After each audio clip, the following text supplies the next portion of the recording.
At hits and walks, those hits and walks against innings pitched. It's a tremendous amount of base runners that he has faced this year. He's also been a very good pitcher at home, oddly enough, in a pitcher's ballpark. It certainly is not. He is 7-0 there. And when we come back, Al Leiter joins the Hall of Famer Tom Seaver for a chat about today's big start in a moment. Here you go, man. Check these out. It's a Sunday afternoon at Shea. It's a nice day for a barbecue as the Mets finally won 4 in a row last night, a 13-4 thumping of Colorado. Hey, on the topic of cooking, how about Al Leiter since the All-Star break? 3-1 with an ERA of 180. Lots of strikeouts, 26 punch-outs in 30 innings. Al Leiter's assignment today is to make it 5 in a row, and the left-hander is standing by right now with Tom Seaver. Tom? All right, David, thank you very much. And today's starting pitcher, Al Leiter. And Al, since the All-Star game, it's been a lot better for you, hasn't it? It has been a lot better. I would say the last game in Arizona wasn't quite as good, but certainly been feeling a lot better health-wise and also a better idea on the mound. The things that weren't working for you before the All-Star game, and you seem to have corrected those. What was the magic? Pretty much throwing the ball over the plate and getting some good results. And as a result of that, as you know, your confidence elevates. You have a better idea what you're doing. I think most of the time, me included, players get a little complicated and they're trying to figure out what's really going on, and you end up making a lot more harder than it is. And like you had spoken about, the ABCs and the 1, 2, 3s, get back to the simple aspect of pitching. What are the ABCs? What's the 1, 2, 3 for you? Because I know we have talked about it a lot, and for me it's the foundation. If the foundation isn't good, anything that you try to build on top of it just doesn't work. What's ABC for you? Mine is more probably mental. I know you talk about get the first batter out, get ahead, and what's C? Mine's pretty much more about being confident and aggressive and pounding the zone and executing a quality pitch to exploit a hitter's weakness. And I kind of zone into that more than getting the first batter out. And I know we have talked about physically, since the All-Star break, you've been better as well, too. Yeah, I have had a couple knee surgeries, and my knee acted up, and as a result of that, some other things had happened. I was able to lose some weight and feel better with my knee and also my whole body, and as a result I've been pitching better. You had some trouble in your right buttock back there, your landing leg. I used to have that when I pitched. Well, it all ties together, as you know, and I had a knee problem and the bottom of my hamstring started to bother me, and then it just creeped up, and now kind of the gluteus has been bothering me, so got to watch it. Two biggest outs in the lineup for Colorado for you, the things you have to be careful of. Well, even though they're left-handed, you got to respect Larry Walker and Todd Helton. But the year that Preston Wilson's having, and the last few at-bats that he's had against me when he was with the Marlins, he started figuring me out a little bit. So there's 3 of them. And Helton's having a heck of a year against left-handers as well. He stays in there and he goes the other way. And any guy that's able to do that and not really have much regard for inside, you got to be able to move the ball on both sides of the plate. All right. Thank you very much, Al. Dave, back to you. And our visit with Al Leiter here, starting pitcher today for the Metropolitans. All right, Tom, Al, thank you very much. Good stuff. Al Leiter, 9-3 lifetime against Colorado. He beat them twice last year. He has not faced them in 2003. He will today.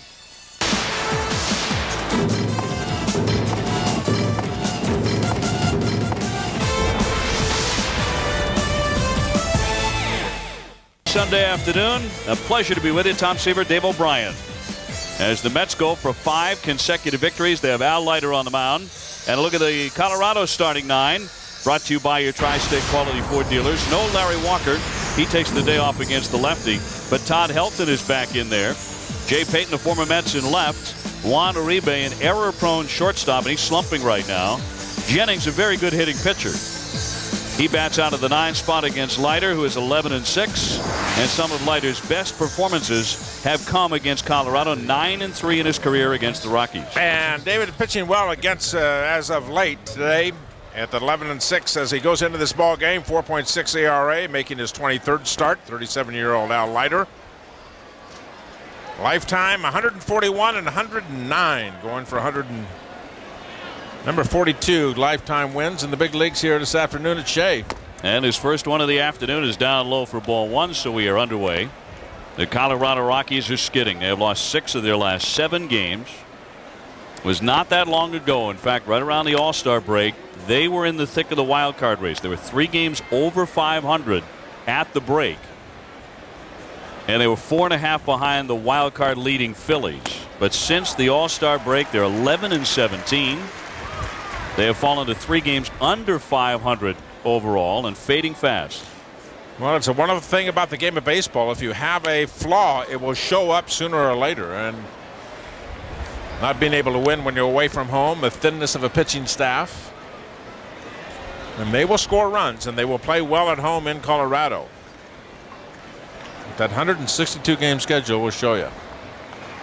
With the Los Angeles Dodgers, they said, well, you know, we may not be able to score enough runs to get there by the end of the season. Sure. And as you point out, the Rockies just can't win outside of Denver. 2-2 pitch, struck him out. Breaking ball got him. Belliard will take a seat. Now Leiter collecting his first strikeout against the Rockies today. Yep, indeed, the breaking ball. Everybody's so conscious of the cutter, and here's Al Leiter. It's supposedly probably being no, he threw it right where he wanted to. I was thinking backdoor breaking ball, but no, it was a curveball on the inside part of the plate. Vance Wilson set up inside, and Leiter threw it perfectly. So that sends up Chris Steins, who takes one underneath the elbows for ball 1. He's hitting .265 with 9 home runs, playing third base. The Rockies at 20-45 on the road. That's the worst road mark in the National League. They could play them all at Coors. They'd be right up there with the Giants right now. Defensively now for the Mets. Defense for the Mets brought to you by Hyundai. In the outfield, Floyd, Perez, and Cedeno. The infield, Wigginton and Reyes on the left. Scudero and Phillips on the right. Vance Wilson behind the plate. Mike Piazza with a day off.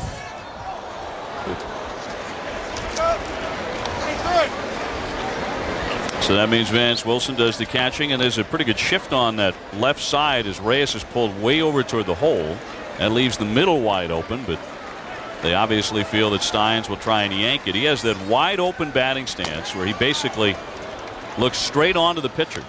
That's kind of a Tony Batista or an Andres Galarraga kind of a stance. A couple of moves. He's got the big high Sadahara O leg kick, even exaggerated more than O. So he's facing the pitcher, and then he really goes back on that back leg. It's a timing mechanism. Became very popular for a while. It just seems to me if you could change speeds at all, it moves up with the right foot. Look at this. Is that unusual or what? If you can change speeds and throw a real soft one, I mean, you totally catch the hitter out of balance. He is geared really only to one speed. And almost to one spot in the outfield to pull it to left, and that's the reason for the shift. I don't know if I've ever seen anybody raise that foot but also move, take a little baby step in the box before they do it. I've seen guys with that high kick, but not take a little step before they do it. Yeah, the right foot. Watch the right. There he goes. He resets, off speed, off balance, and out in front. And a hanging changeup, missed it. Another strikeout for Leiter, his second.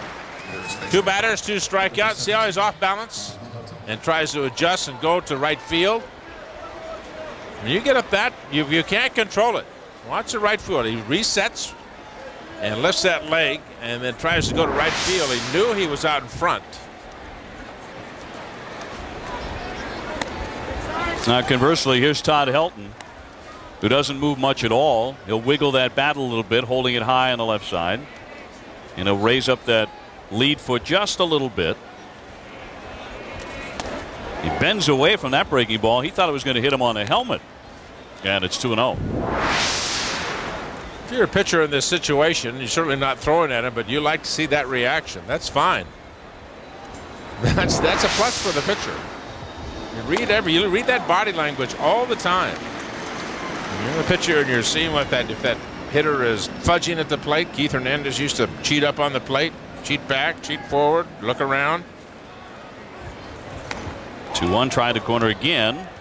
It came up empty. 3 balls and a strike. Preston Wilson next. It was interesting that Al Leiter told you the guys he fears most in their lineup. Larry Walker's not in there today, but it's Preston Wilson and it's this guy, Todd Helton.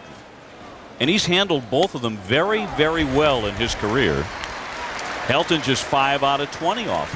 Well, it's a matter of mistakes. If you don't make mistakes, you can look at that last pitch, like a little kind of cut fastball on the inside part of the plate. If you don't make mistakes, you're in pretty good shape. But those are 2 kind of hitters that can punish you when you do make a mistake. Well, he did hit it hard, but right into the glove of Ty Wigginton. It's a 1-2-3 start for Al Leiter as the Mets go for 5 straight. I love Robert because of his facial expressions. He's got the moves. It's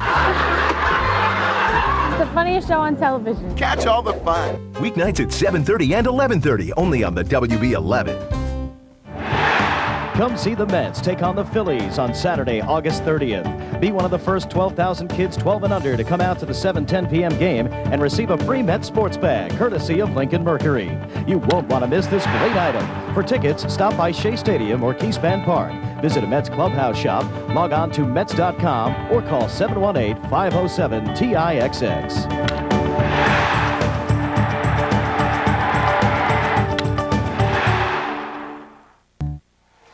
Welcome back to Big Shea as Colorado went in order in their half of the first inning. The starting lineup now for the Mets.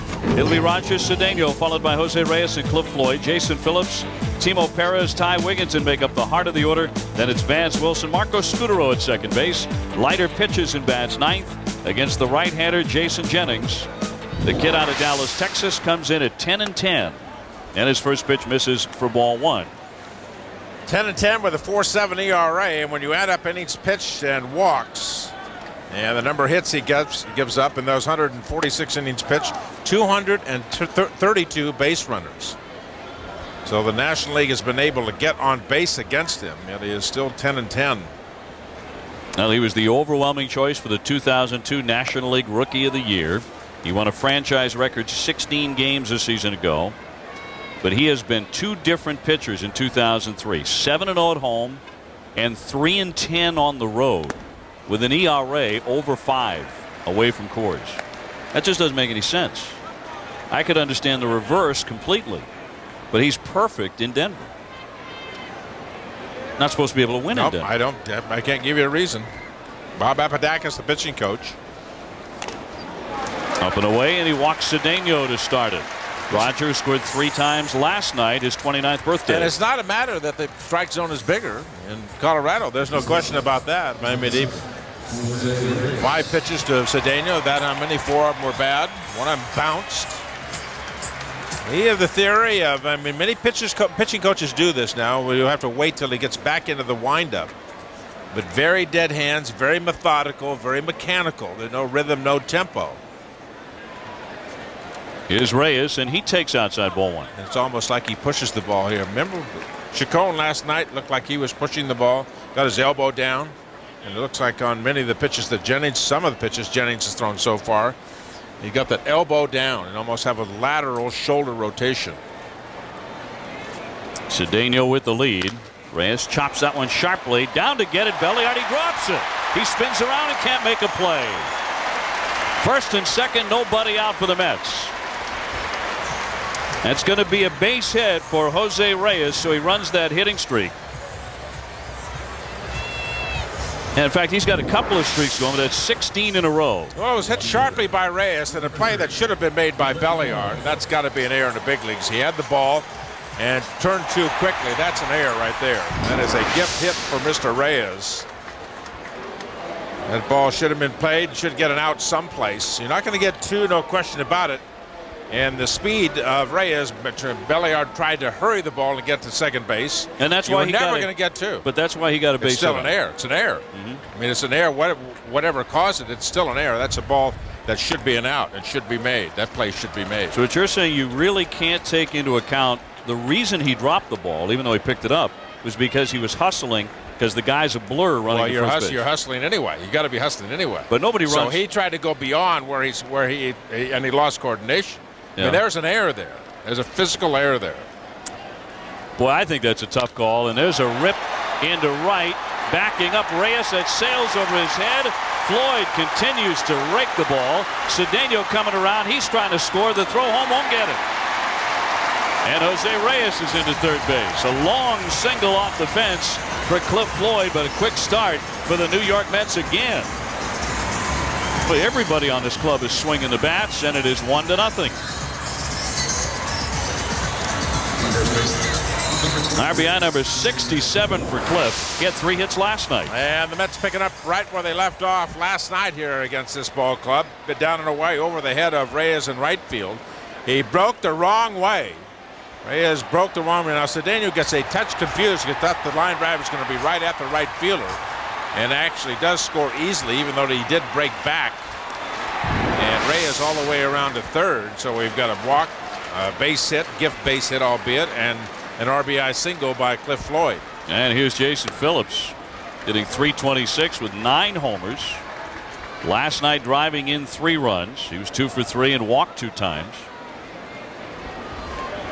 The Mets have outscored their opponents 32-10 during this current 4-game winning streak, and they're at it again today. Just a little bit inside, and the count 2-0. On deck, Timo Perez had a big night, as most of the Mets did in the batter's box last night. He drove in 4. New York has been excellent with men in scoring position throughout the series. Floyd takes off. The pitch high, no throw by Romero, and everyone's going to be safe. Reyes holding at third. Floyd picks up the theft. Colorado Rockies have not done very much right in the last couple of days here at Shea Stadium. Big jump by Cliff Floyd. He of the bad leg. A fake bunt by Phillips. He knows that the steal is on. All of a sudden you've got 2 men in scoring position instead of 1 catching a defense asleep. Third stolen base of the season for Cliff Floyd, and there's ball 4 to Jason Phillips. So a horrible start so far for Jason Jennings.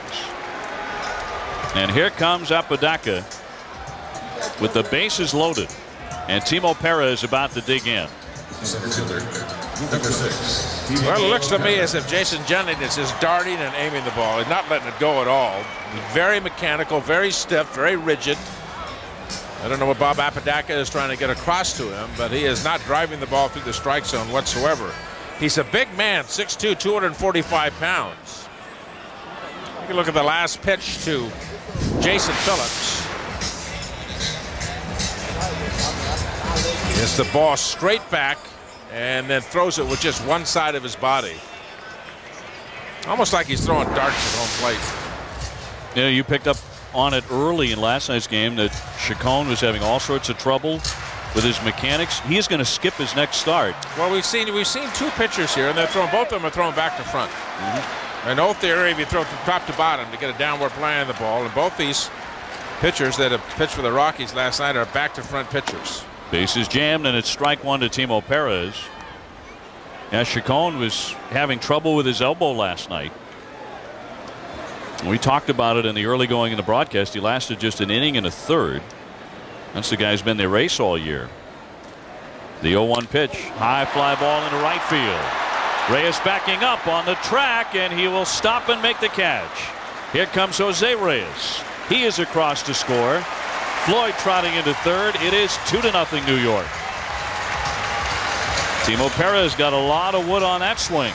He picks up his 30th RBI, so that's 5 RBIs for him in his last 10 innings. No, Timo does not take very many, and he gets a pitch out over the plate, and it was almost a 6 or 5-0 ball game here. That was almost a grand slam. It looked like the wind knocked it down. That flag in center field going right over toward the line in right field. So Timo Perez, he has had a good 12 hours, hasn't he? He sure has. Yep. In there for a strike on Ty Wigginton. So the last 2 batters, Jennings has finally thrown strike 1 to both Timo and Ty. He did not throw a strike on the first pitch to any of the first 4 hitters, and they all reached. Runners at first and third, 1 out. 2 runs in for the Mets, and a check swing. It's outside. During this winning streak, the Mets have scored at least 5 runs in every game, their longest such streak since June. Only once this season have the Mets scored 5 or more in more than 4 consecutive games. It was way back in late May. Looking for 5 straight wins today, and here comes the 1-1. Popped him up. Will it be deep enough? Preston Wilson over, so is Reyes. He'll make the catch. Floyd will bluff, and he's headed back to third. 2 down. Ty Wigginton, one of the few Mets who did not do anything offensively last night. He was 0 for 4. New York with 14 hits, but he didn't have any of them. So with 2 away, Vance Wilson will dig in. Mike Piazza getting the day off. And you talk to Cliff Floyd and Jason Phillips and the rest of the Mets, and they'll tell you that the #1 thing most responsible for this recent stretch of good play by the Mets is Mike Piazza's return. It's emotionally what it does for the entire ball club.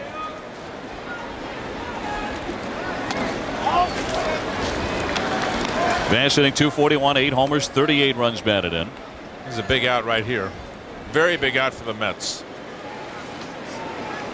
When you get the first 4 hitters in your lineup, they get on base, you score runs, bases loaded, and you got nobody out, and already got 2 runs in.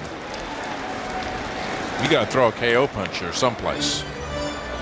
I mean, Jennings, if he gets out of this inning with 2 runs, he feels like he's, robbed a bank. He's usually pitched extremely well against the Mets. A rocky start for him. Fly to right, and that'll slice into foul territory and out of play. Let's look at the Colorado defense here. Brought to you by Hyundai. And left field, Jay Payton and Preston Wilson in center. Reyes in right. The infield, Steins and Uribe on the left. Ronnie Belliard at second. Todd Hilton, a fixture at first base, and Romero behind the plate. And the 25-year-old right-hander Jason Jennings, who's 3-0 lifetime against the Mets, delivers inside. Tony Randazzo, the home plate umpire today. The count 3 balls and 1 strike. So if the Mets are going to grab another run here, maybe not a KO punch, but at least go up 3-0 by the end of the first inning. This should be the pitch on which it'll happen. We'll see. The 3-1. Got a piece of it, fouled it away.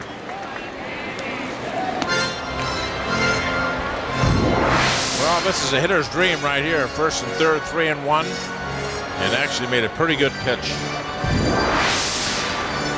Vance Wilson sitting right on fastball and got some little cutter, it looked like, maybe. Had a little bit of movement right at the end. Yep, Jennings, a sinker slider guy, good changeup. Changes speeds very effectively. He'll step off the rubber. Jason Phillips over at first, not being held. Cliff Floyd at third with 2 down.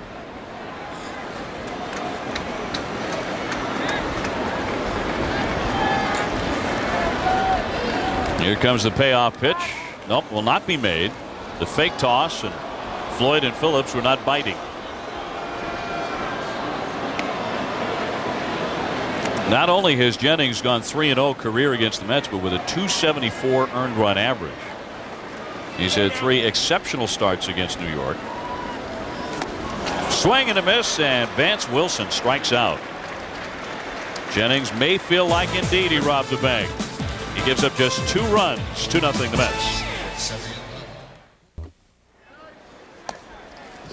Mets with a 2-0 lead. Cliff Floyd with an RBI single off the fence. He is 7 out of 8 since Friday, but of course on Monday he is shutting it down and ending his season as hot as he is. We asked Cliff, why shut it down now?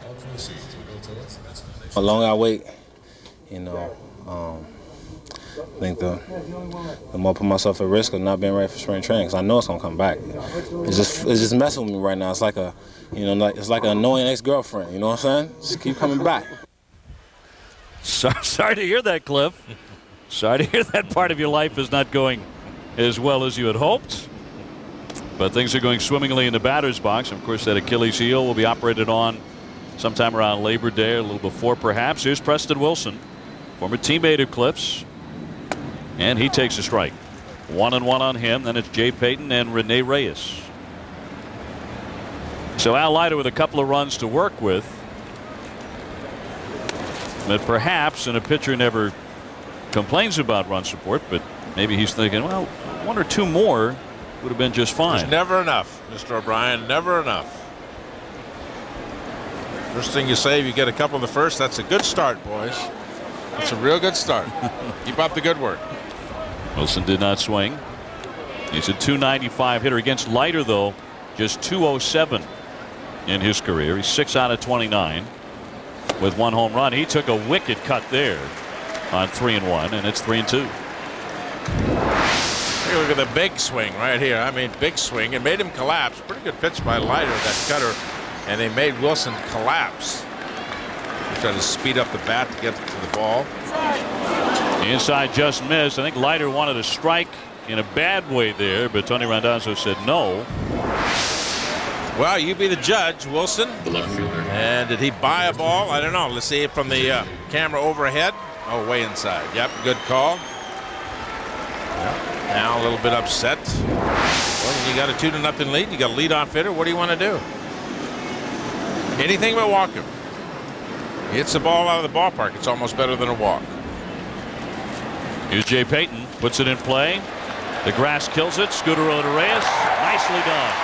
4-6-3. 2 down. Well, was that the game plan all along? Keep the ball away from the home run hitter and jam Jay Payton? That's exactly what happened. That's batting practice. Infield practice during batting practice right there. Okay, let's take the easy one first. We'll work on the tough play later. When you got a gun like Reyes has at shortstop, it's a no contest. That beautiful gracefulness when he got out of the way of Preston Wilson. It's like the triple, the sliding triple on the third base, that double play when the shortstop gets out of the way, the legs come up, how acrobatic and athletic they are. It's a great piece of a ball game. Yep, it's athletic art. And here's Rene Reyes, no relation to Jose. But the other thing that comes to mind is I don't want to be Preston Wilson when a shortstop has a gun like that, barreling into second base. Preston's a very tough guy. But I don't think Jose's bashful about firing a line drive right by his head. Yeah, it goes both ways. You also don't want to be a shortstop if you got Preston Wilson coming into, that's for sure. Who is defensive back ability and built like a chimney, And it does go both ways. There's a professional courtesy there. Because if you get down and dirty with Preston, he will, he can take your legs off. He did that. If he wants to, he can. He has done it to Craig Biggio. The only time that Biggio landed on the disabled list was a very clean play. Preston Wilson was the guy that took him out. Even Biggio said later, was completely up and up. He made a very smart base running decision, and I just got in the way. Kind of got stuck at second and blew out Craig Biggio's knee. But there was nothing dirty about it. Did he say he made a mistake? He got in the way? That's what he said. I made a mistake. I got in the way. He put the blame on his shoulders and not on Wilson's. 3-1 pitch to Rene Reyes. He swings right through it. So Al Leiter 1 strike away from collecting his 3rd strikeout in the first 2 innings.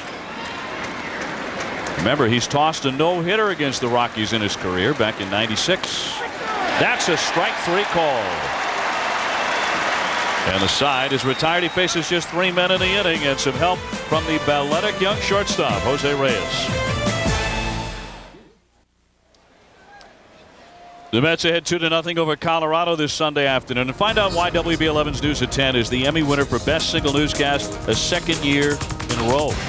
Join the team that brings you New York's news tonight at 10 right here on the WB11. Tom Seaver, Dave O'Brien on what has turned into a sunny afternoon at Shea Stadium.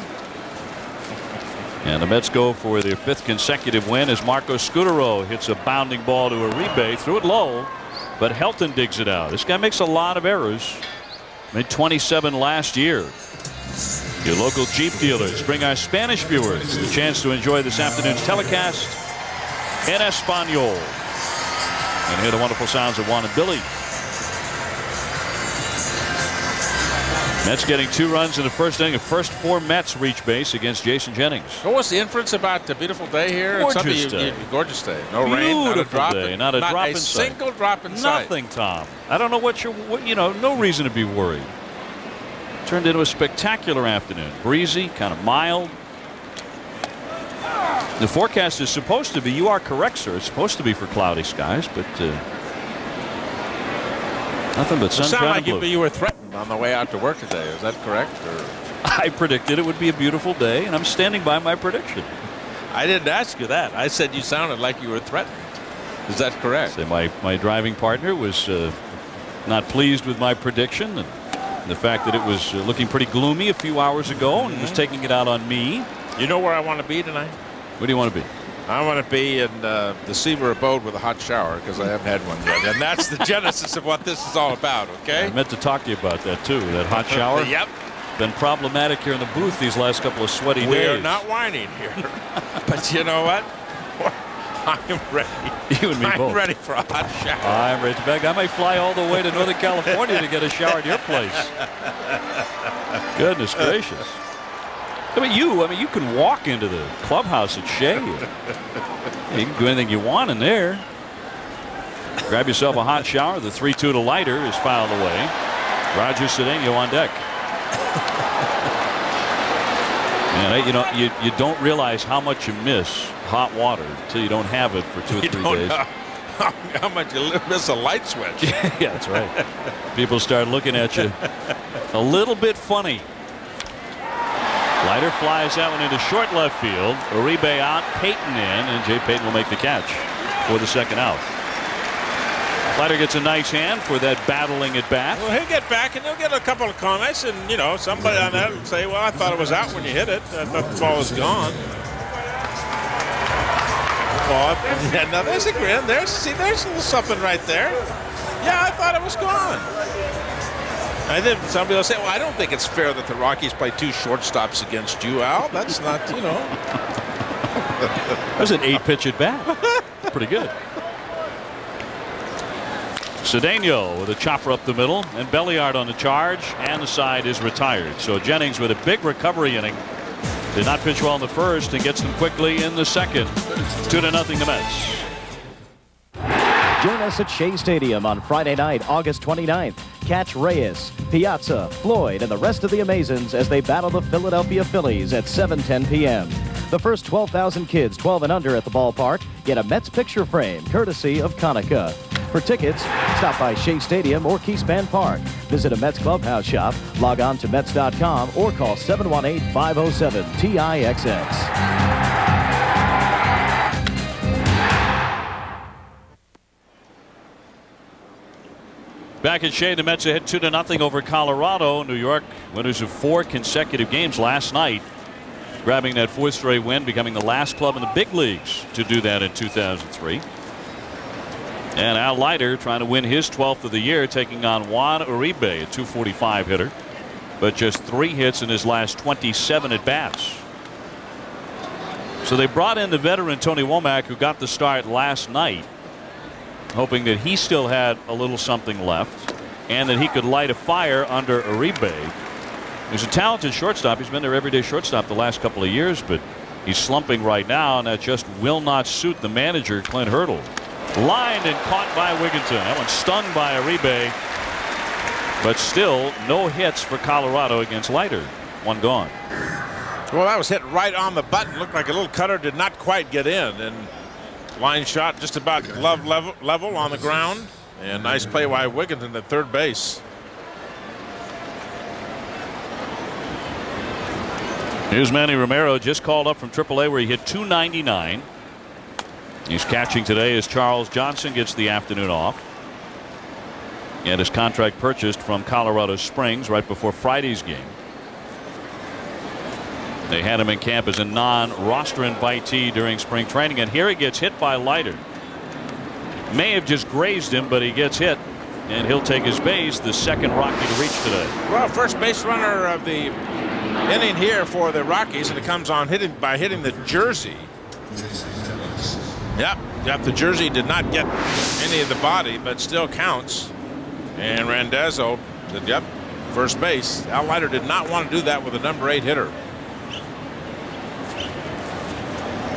So now he'll work against Jason Jennings, who swings the bat well at .256. Showing bunt, he takes outside ball 1. Jennings a nice hitter. And you see here he bats left-handed, even though he throws righty. In college at Baylor, he was a cleanup hitter. So he has an idea what he's doing up there. And of course, in his very first major league start, his major league debut, he not only tossed a complete game shutout to beat the Mets, he also hit a home run. First man to do both of those things in his major league debut in the history of the game. And they sent that bat to Cooperstown, a Hall of Fame, to display it. Tried to drop the bunt down, fouled it away. And it's 1-1. In fact, when Colorado went to Cooperstown to play in the Hall of Fame game, the annual Hall of Fame game up there, Jennings got a chance to pose with his bat. Took all sorts of photographs. as if it were a long-lost cousin. Rolls and rolls of pitchers. Jennings lunges and fouls it away, and now he's behind 1-2. And that is still his lone home run in the big leagues, too. Is that correct? I believe that is true. So he has not had the opportunity to send the second bat to Cooperstown. Is that be correct? Don't think another one's going up there, but I mean, how many pitchers' bats can you have in the Hall of Fame? Well, I mean, I didn't know if he thought maybe there would be a separate wing up there, you know, through the course of a career, got the pitcher's hitting wing, and yeah. It won't be off visited, and he missed it. Yeah. It won't be for bunting, that's for sure. Not going to be for dropping. They didn't teach him how to bunt at Baylor, I know that. He strikes out. So 2 down now. Look at the Honda schedule. 1 left here with the Colorado Rockies. Steve Traxel is going to go tomorrow on his regular rest. So he pitches in the finale of this series in the homestand. Aaron Heilman was supposed to go tomorrow. He's been bumped to Wednesday. Tommy Glavine will pitch on Tuesday. Now, Glavine was, if he had been left in the regular spot in the rotation, he was going to pitch on Thursday. But Art Howe had an interesting concept about that. If he had gone in that spot through the San Diego series and then the Los Angeles series, he would have had another start coming against the Braves in Atlanta on the upcoming road trip. That would have been the 6th time this year that Glavine would have faced him. He's not going to, and Art Howe said he just doesn't want that to happen again. So he will avoid that. Ronnie Belliard 0 for 1. He struck out in the first. His numbers are just not any good against Atlanta. You know, his old teammates, and they seem to know how to pitch, how to hit against him. I don't blame him. I mean, the whole theory, you know, you buy the theory, say, well, it's too much for one player. Well, what if you're 5-0 with a 1.5 ERA? Yeah. Right? Doing everything you can to get him in there. Absolutely. So I just, and I agree with Art Howe. No, don't pitch him against Atlanta anymore. Let that thing go. Let it go. What's interesting about the decision is, I mean, Glavine's last start he went 111 pitches. That means now he goes on 3 days rest in his next one. He might even be better. Might have a better sinker. That's, you know, 111 pitches. Not that many. It's kind of high for 6 innings. Still only 111 pitches. Leiter with a 1-2 and he left it wide. There had been 2 base runners in the game off Leiter. Preston Wilson with a walk in the 2nd inning, but then Payton hit into a double play. Manny Romero hit by a pitch that grazed his jersey. He's on at first with 2 out here. And 2-2. Now filled up on Ronnie Belliard. He's hitting .333 over a 6-game hitting streak. Chris Stein's the on-deck hitter.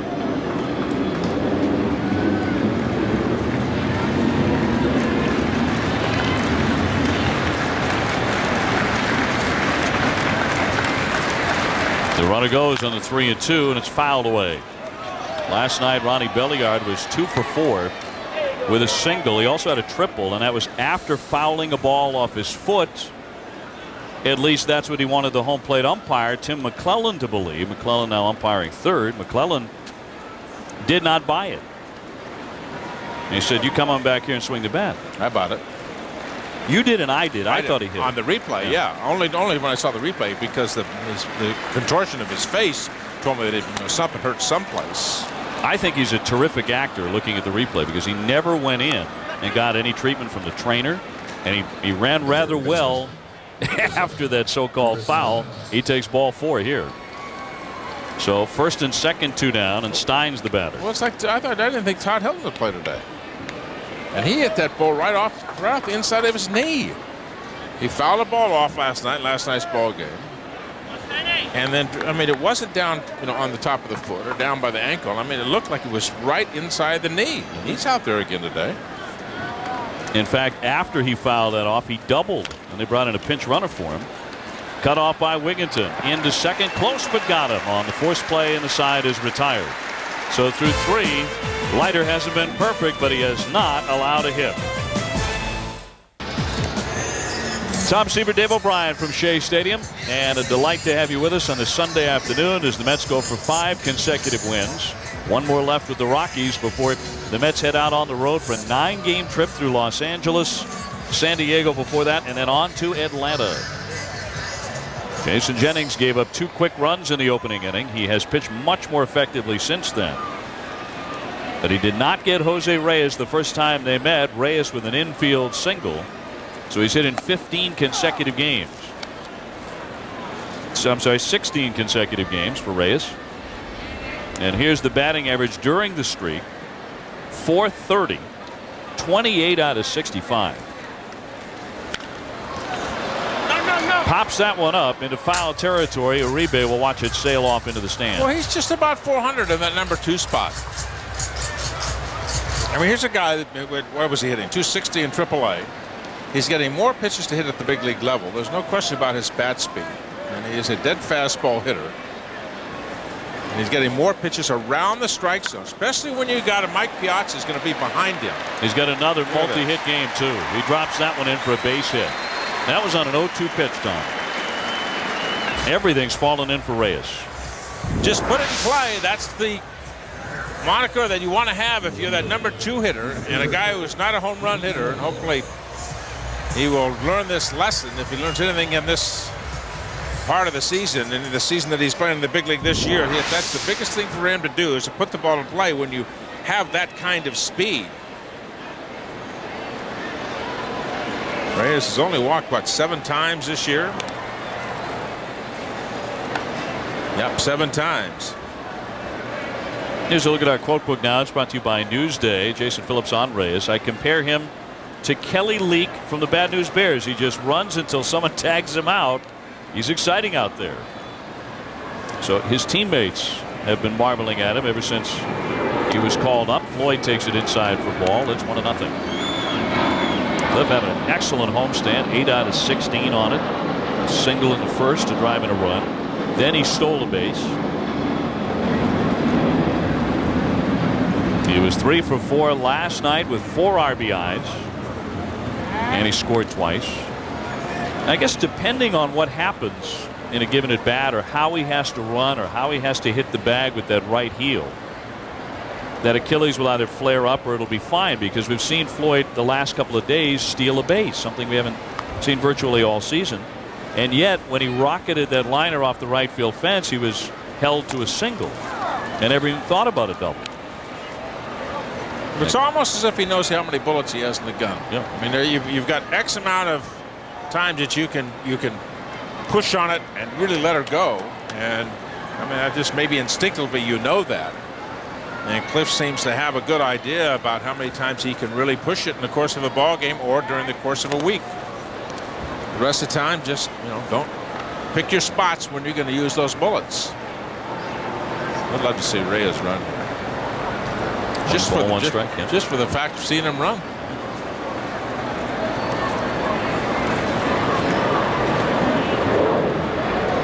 He's holding, and it's fouled away. Jennings is the guy who makes a lot of throws to first.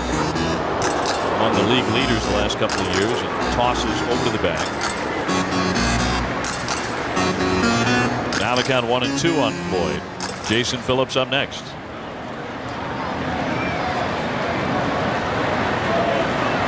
Jennings with a 10-10 record. Of course, we told you he won 16 last year and running away with the Rookie of the Year in the National League. Inside and low, nice stop backhanded by Romero, and the count 2-2. But he's been up and down. He's been very inconsistent.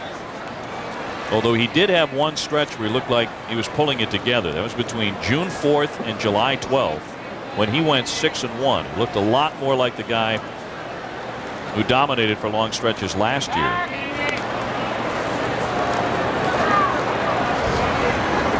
A .474 earned run average. Today, his 3rd start ever at Shea Stadium, the site of his very impressive major league debut, August 23rd, 2001, when he tossed that complete game shutout.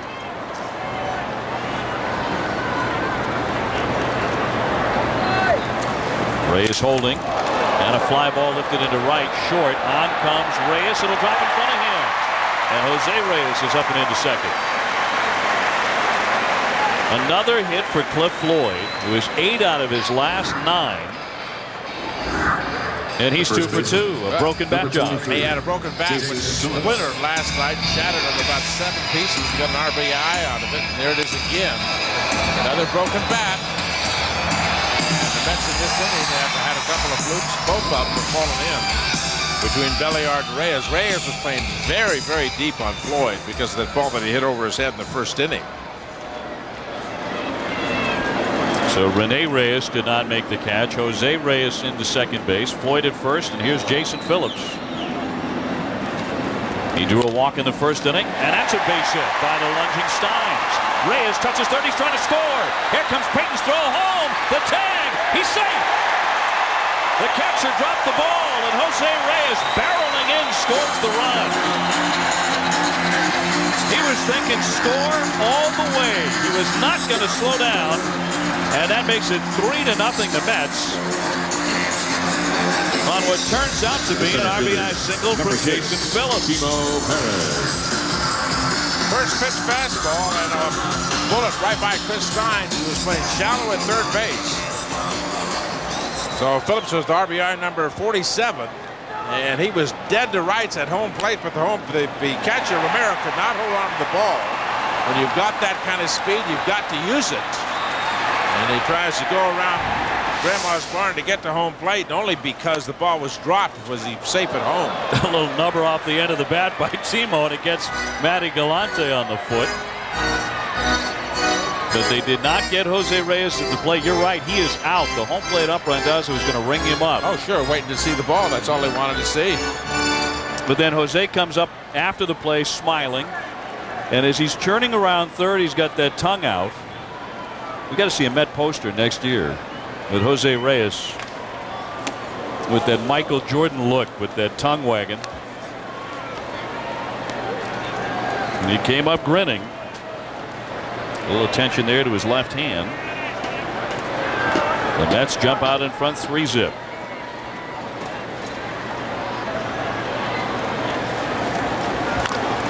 Another one squibbed toward third. Steins has it. That had some English on it and throws over to get him. Runners at second and third with one away. And a runner at second base. He did not go to second base to keep the double play in order. A bad play by Steins at third base. The second baseman Belliard was right at second base to get Jason Phillips. Didn't even look at second. Went to first base. The runners move up.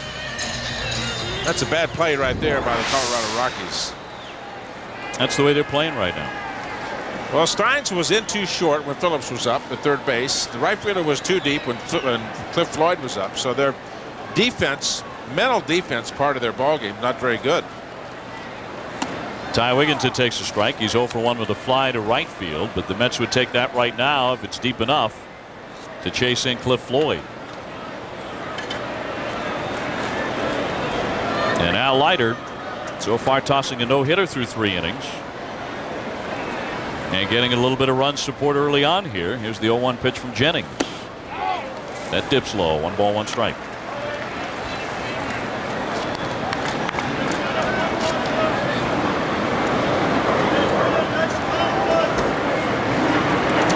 So the infield in several steps for the Rockies.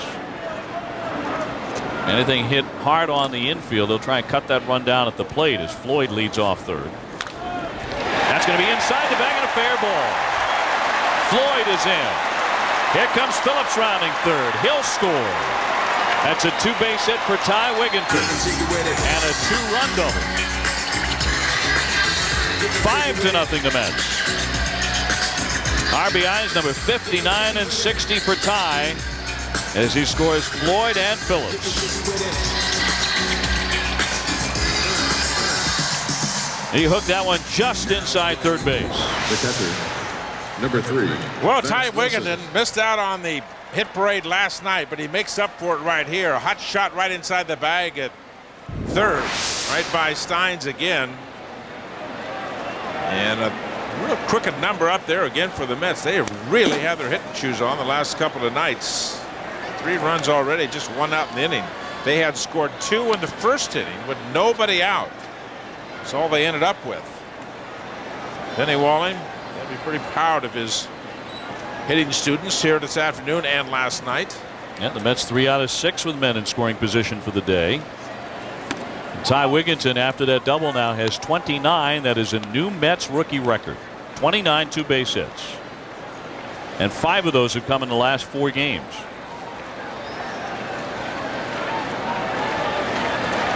The Mets ahead 5-zip. 5 might be the number today. Cut on and missed by Wilson. Vance 0 for 1. He struck out in the opening inning.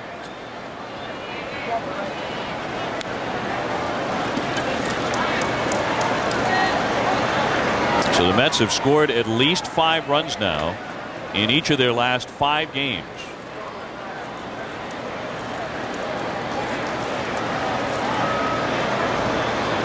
The 1-2. That's wide. Marco Scutaro up next.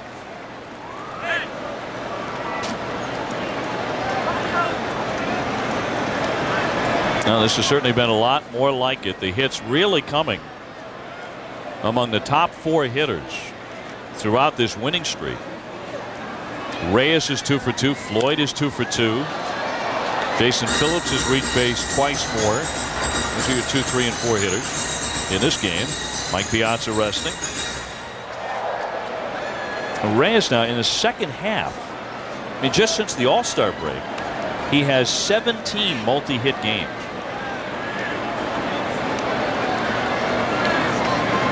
And that leads the major leagues. Play on at second, thrown into the outfield.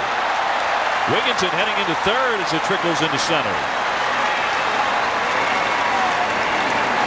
We started talking about this yesterday, this stretch where the Rockies might be playing their worst baseball of the year, while the Mets are playing their best baseball of the season. Making a lot of mistakes defensively. A lot of mistakes, and the Mets taking advantage of it, no question about it. I think that's got to be an error on the pitcher. A bad throw.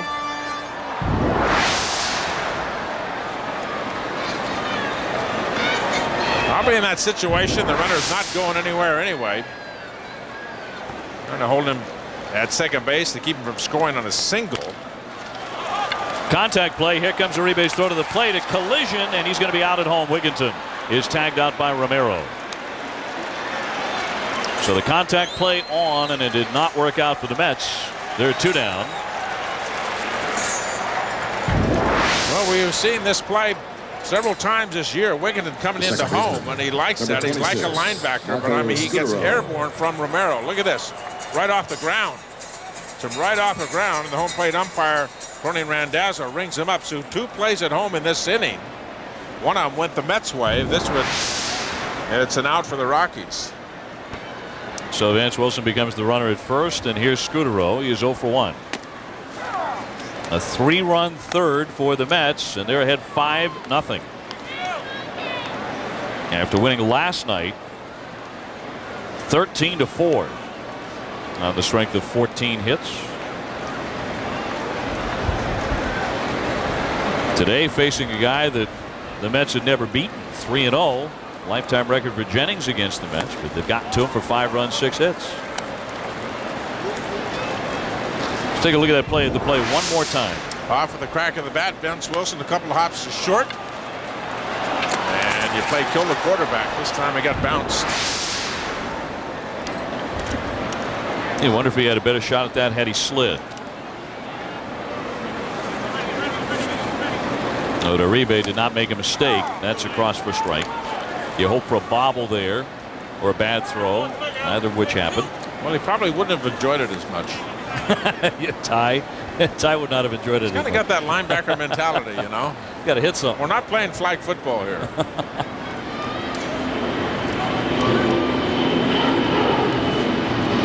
No, it is a Sunday afternoon. That gets by Romero, and that means that Vance Wilson will advance to second. That ball missed the strike zone by 6 feet. The clue that maybe I don't want to throw it. Look at this. That ball misses by 6 feet. Got to be a wild pitch, no question about it.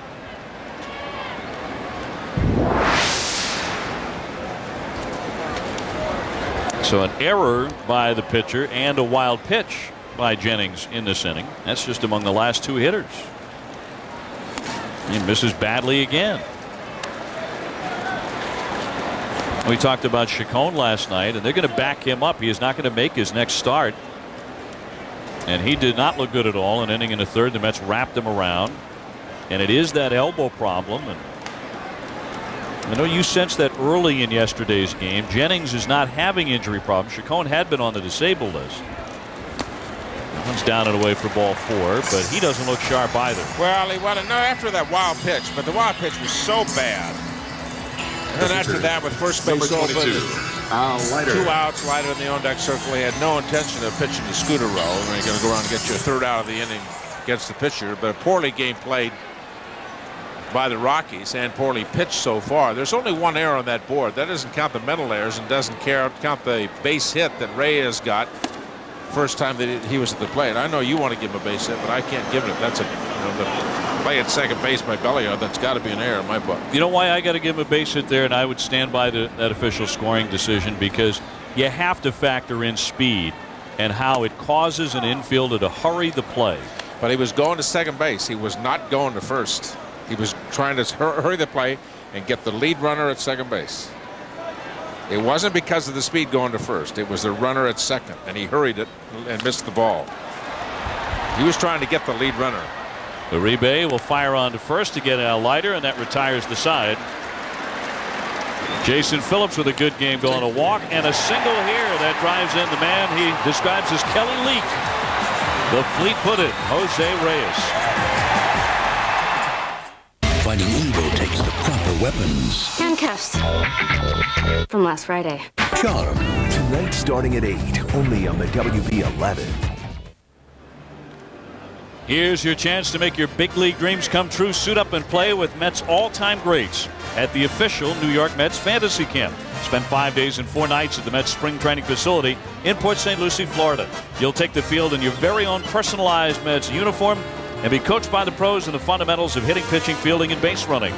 Secure your place in the lineup today by calling 718-559-3035 or log on to Mets.com.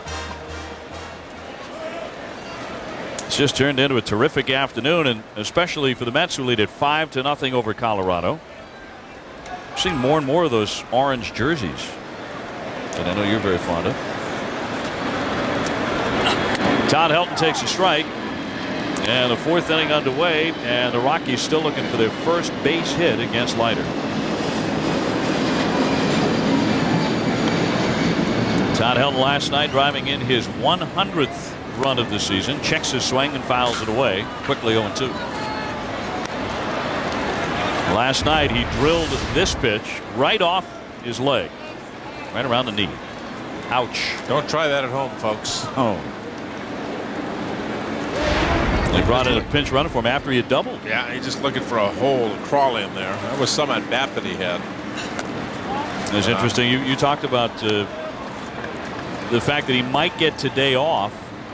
Clint Hurdle was going to give him a day off. In fact, he and Helton engaged in a very colorful, half fun but half serious and rather profane argument about whether he would play today.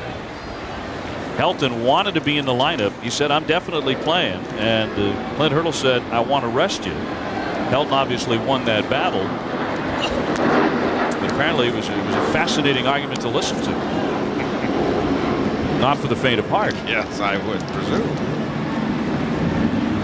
The former Tennessee quarterback, Todd Helton, toughing it out today. He is 0 for 1, and that's off the mound and skips through for a base hit. First hit today for the Rockies. A single right at the feet of Al Leiter. When he gets the pitch to hit, he just drives it. Number 44, Preston. And this left right in the middle of the plate. This by a few inches by Al Leiter. And a bullet right up the middle. This is the Rockies' 125th game.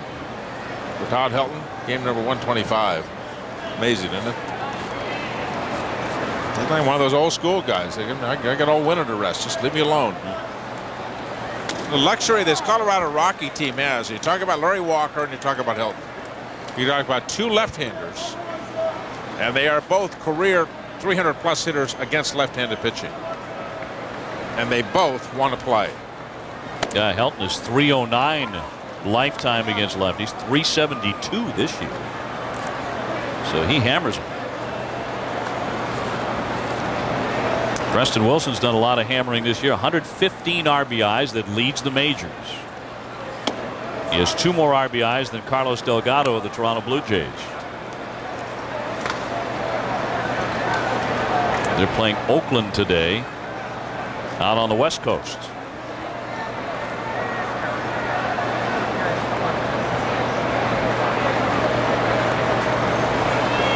Wilson's been an RBI guy at his position for several years now. Tried to hold up, but he committed on that pitch. And it's 2-2. Well, a check swing. One of the things about Al Leiter's cutter, you have to commit very early. Because he can get in your kitchen very quickly, and hitters will have to. A lot of them, what they try to do is get going early, and they'll swing at a lot of bad pitches. That one down in the dirt. Preston Wilson had it over again. Said, no, I wouldn't swing at that, but you protect against that inside cutter. And he's ripped up right-handers as far as home runs in particular. Preston Wilson has. He fouls that one away. Wilson with 430 RBIs as a center fielder over the last 5 years. It's 3rd most in the majors behind Andrew Jones and Bernie Williams. Helped out by a big RBI season his first year at Coors Field here in 2003. 2-2 from Leiter, and he left it wide.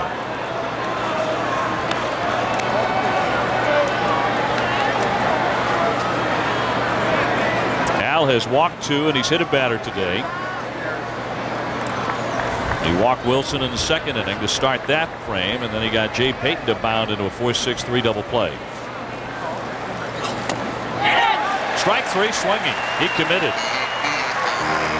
Preston Wilson, one of the strongest guys in the big leagues, but not strong enough to keep him swinging the bat here. Well, there's the cutter again. You think it's going to be a strike, ends up out of the strike zone, and you commit to it. And he did. He certainly did go. And Randazzo, good call by the home plate umpire. So number 5 for Leiter, his 5th strikeout, and here's Payton. Jay having a very solid year with the Rockies, hitting over 300 coming in. The Mets trading him to Colorado July 31 of last year. And in the 47 games he played for the Rockies in 2002, he hit .335. Fouls that one straight back, and it's 1-1.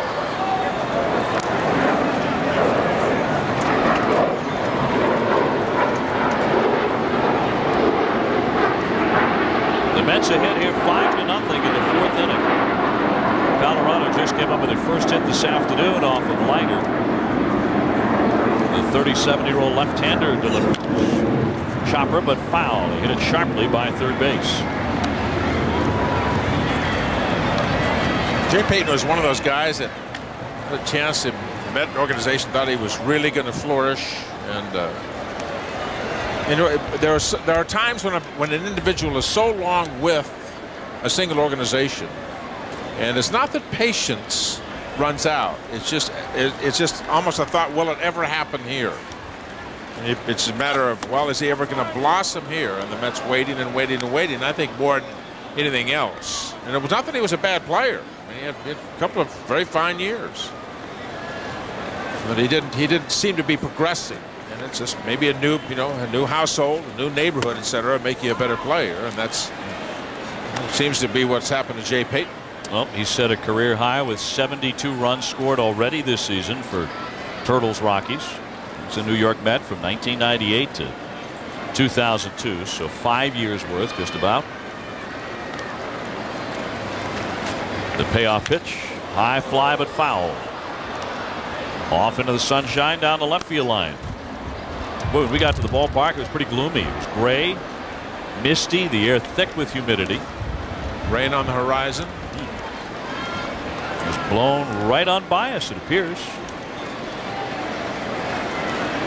And it's turned into a delightful day. 3-2 again, just a piece on the high heat from Al Leiter. 20 pitches in the inning by Al Leiter.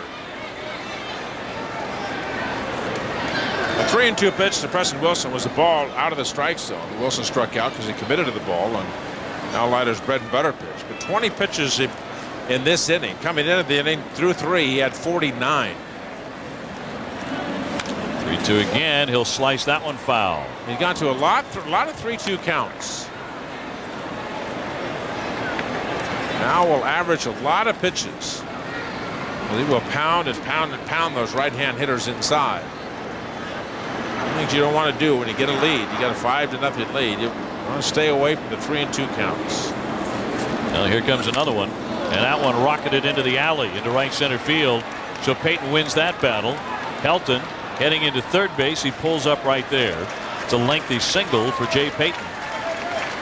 But runners are on at first and third for Colorado, and it's their first scoring threat of the afternoon.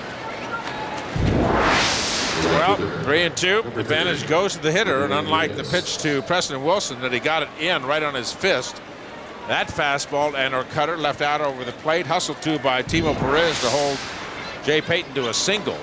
They've not taken any chances, down 5-0. Good hustle by Timo Perez in center. Had a great play last night on that ball to right center field, turned and made that throw to second base. Outstanding play in center.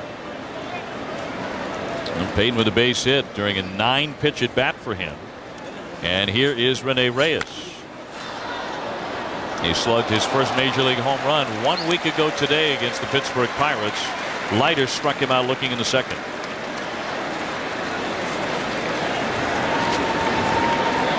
So the left-hander, who has thrown a lot of pitches in this inning, and 72 total,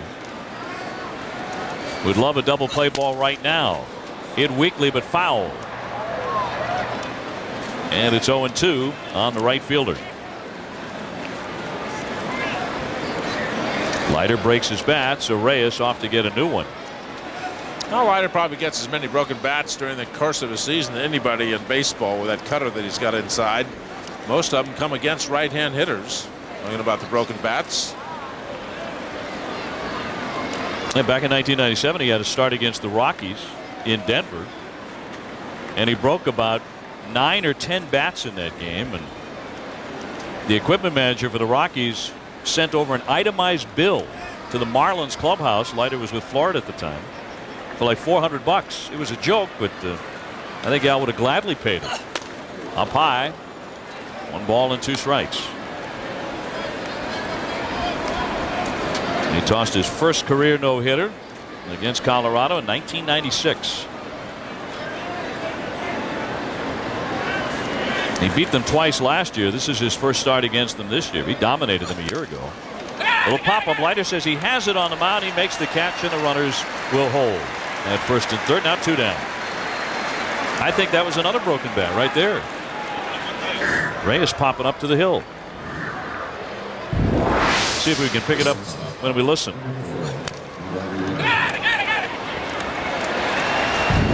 Well, I'm glad that Al Leiter called everybody off on that, because boy, everybody was there. There wasn't anybody within 40 feet of that ball. Said, I got it. And everyone's, yeah, no kid. He was so surprised. Nobody else gonna. We're not cutting in line, big boy. It's all yours. Is Juan Uribe. He ripped the line drive, but right into the glove of Ty Wigginton, the third baseman, his first time up. How many times in your scorecard do you put fly ball to the pitcher? F1. Not too many. Not too many in the course of a season, do you? So 2 down. 5-0 New York. The Mets getting 2 in the first inning, 3 more in the third as they continue to swing the bats. Going back to August the 3rd. The Mets hitting well over 300 as a team. In fact, they are the #1 hitting team in the majors in the month of August. The Mets hitting .311 this month. Tops in the big leagues. And 6 more hits so far today.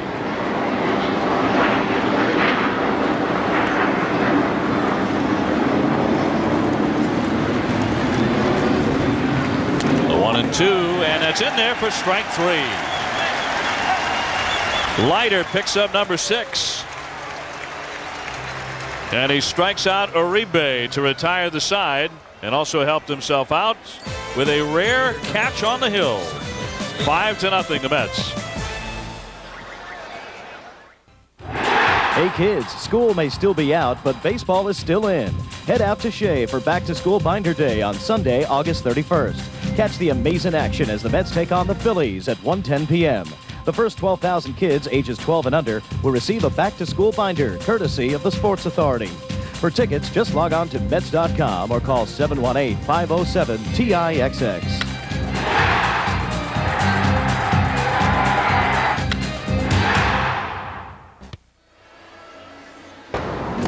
Here's a look at Dodge trivia for the day. Al Leiter has hit 52 batters, got another one today. That's as a Met, which is tied for the most in team history. Who is he tied with? And the answer coming up. Al Leiter, who so far is tossing a shutout through his 4 innings. Bottom half now. 5-0. The Mets with the lead and back up to the top of the order. And Roger Cedeno is walked and grounded out. 0 for 1. You're hearing a lot fewer catcalls and boos around Roger Cedeno these days. The batting average up to 268. Now the good night last night as he went 2 for 4. He scored 3 times. Jose Reyes, Mike Piazza also scoring 3 runs. Reyes is 2 for 2 today. Ripped into right for a base hit. Cedeno is on again. Tom, you're actually hearing cheers when Roger Cedeno does something. This is not the Roger Cedeno that the Met fans saw for the first couple of months of the season. He's much quieter, much more still. He's staying in the batter's box, hitting the ball, and then running. That was a great replay you had right there that you saw about how to go at the ball. I mean, he's hitting the ball, and then he's running to first base. For it seems like 8 to 10 weeks of through the first part of this season, he was both running and swinging at the ball, trying to accentuate the speed. He is getting one done before he does the other. He's sitting there and waiting. His head is not moving, and he's simply hitting the ball, making good contact, hitting to all fields, and after he makes contact, and then he runs. Reyes pops it up along the left field line, but short. Uribe and Payton there, and Uribe will make the catch in foul territory. So Reyes records his first out of the day as he pops it up to the shortstop, and with 1 out, Cliff Floyd is marching up the swing.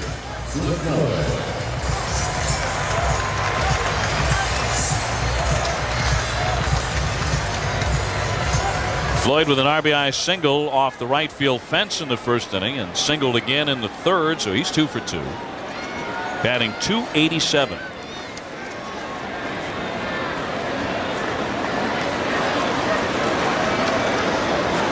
Cedeno getting a pretty decent lead over there, but Jennings delivers, and that one swatted the other way. A sinking line drive base hit.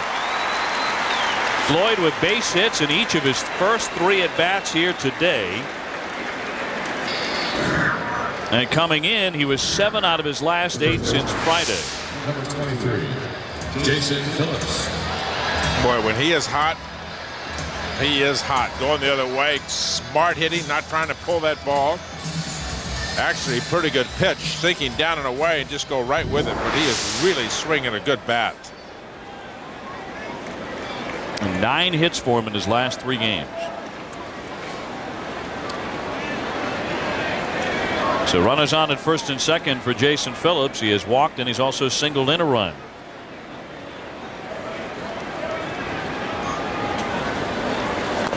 The Mets have 3 of the National League's top 5 hitters over the last 7 days. Jason Phillips is tied with Mike Lieberthal for the highest average among National League players over the last week. Both guys came into today hitting .479. But Cliff Floyd is up there too. So is Jose Reyes. Among the National League's top 5 hitters over the last week. In the count, 1 ball and 1 strike on Jason. He singled and drove in a run in the third.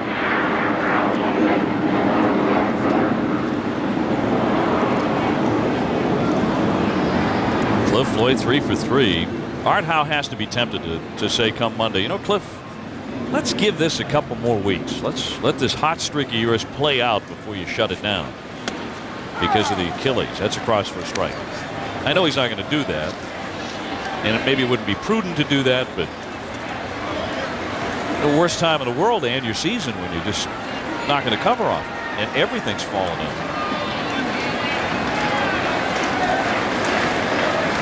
I guess on the flip side, maybe that's the best time. You end your season on an uptick. Well, you got a good point there. Yeah, and that might be the best time. And you just don't want to make a dumb mistake. I mean, if the doctors say we got to go with professionals, the doctors say you got to have 5 months in rehab and you got to get it done if you're going to be ready for spring training. So what do you know? In the big picture, what is the objective? Be ready for next year. Be ready for next year. Be 100% next year. It trickles by Romero, but not far enough. The runners can't advance. Cedeno back to second. You know me. I like to give you both sides. I understand that. There are both sides. Not gloved very well by Romero, but not far enough away for Cedeno to get to third base.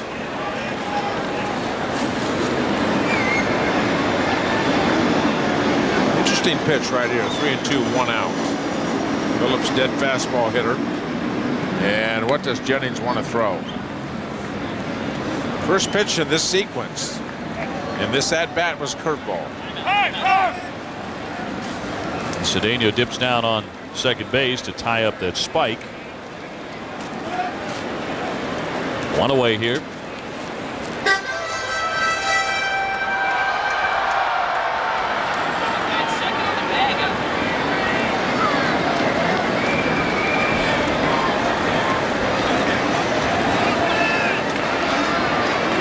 Floyd at first leading away. Cedeno leads away from second. Here comes the 3-2. Cedeno running, and it's fouled away.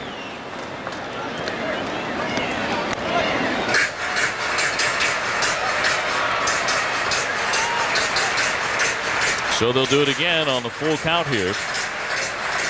The Mets and the Rockies wrap up this series tomorrow afternoon here at Shea. Then the Mets head out of town for a 9-game, 10-day trip. They head out west to San Diego, Los Angeles, and then back south to Atlanta. Cedeno gets back in.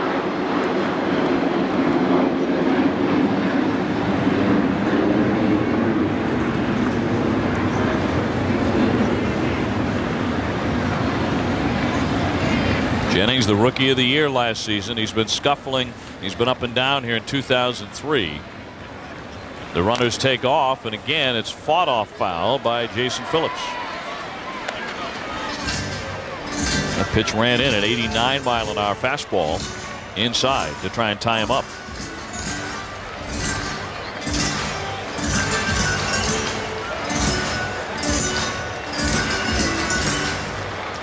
So another long at bat by a New York Met, and here comes pitch number 8 to Phillips.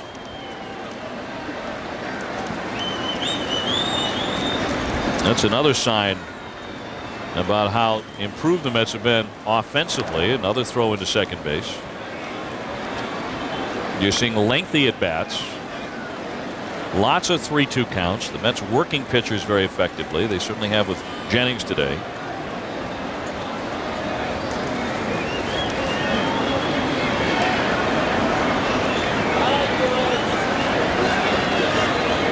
Cedeno and Floyd getting leads with 1 out. They take off, and it's fouled off again.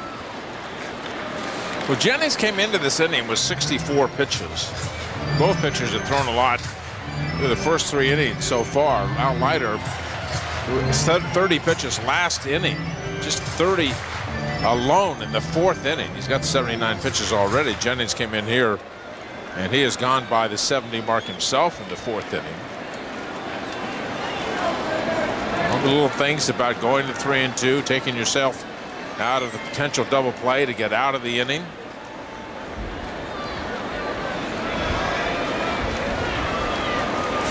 Jennings thinking about a twin killing right here, but the runners go, and it's popped up. Skied back behind the home plate area. Romero will make the adjustment. He made the catch. That wind took it a little bit.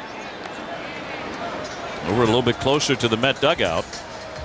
Well, Jason Phillips very upset. He pounded that bat into the ground after the pop-up. You see the wind blowing those flags in center field. He was sitting there. He had 3 shots at a 3-2 count and a harmless pop-up with 2 men on, 1 man at second base in scoring position.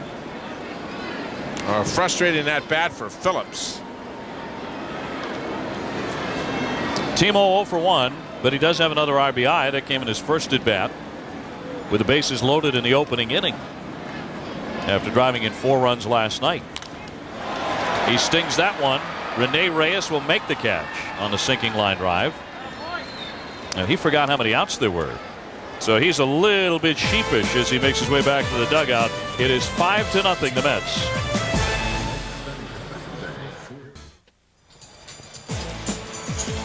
Back at Shea Stadium this Sunday afternoon, time for Dodge Trivia. Al Leiter has hit 52 batters as a Met when he plunked Manny Ramiro in the 3rd inning. That is tied for the most in team history. Who is he tied with, Tom Seaver? I'm guessing Jerry Koosman. That's my guess, and I'm sticking to it. Tom Seaver is the answer. You headhunter. Put that number up there again. How many was it? 52. Well, one of them was unintentional. It was over 3,000 innings. One was a mistake. Come on. There's a lot of innings there. Which one got away? Who'd you hit that you didn't mean to? Frankly, Scarlett, I've forgotten. Now, Romero got hit on the jersey by Al Leiter, who has equaled Mr. Seaver in a far fewer number of innings. Now, you hit 52 guys in your Met career, but how many times did you come inside and knock a guy down? Line drive and up the middle, a base hit, so a little revenge for Romero. I didn't do that stuff.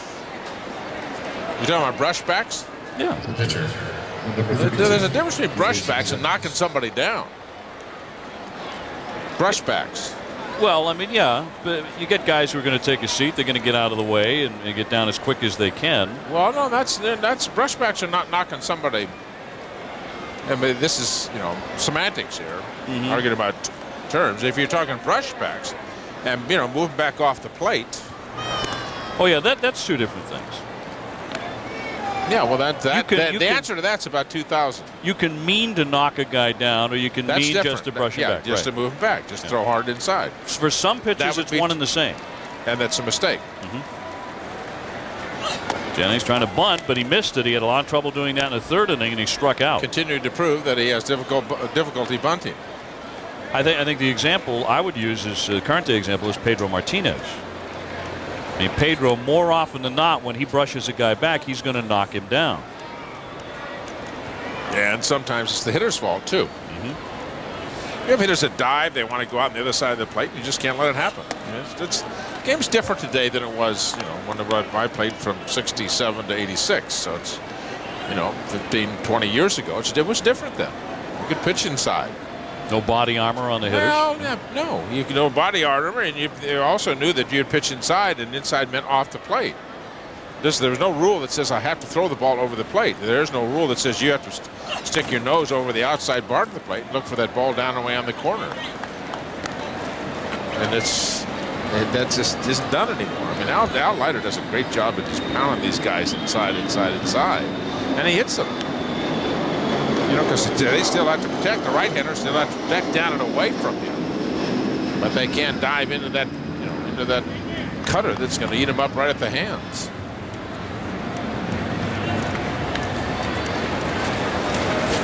One and two. He'll try it again, and he gets this one down. Leiter looks at second. He fires onto first with a shore out.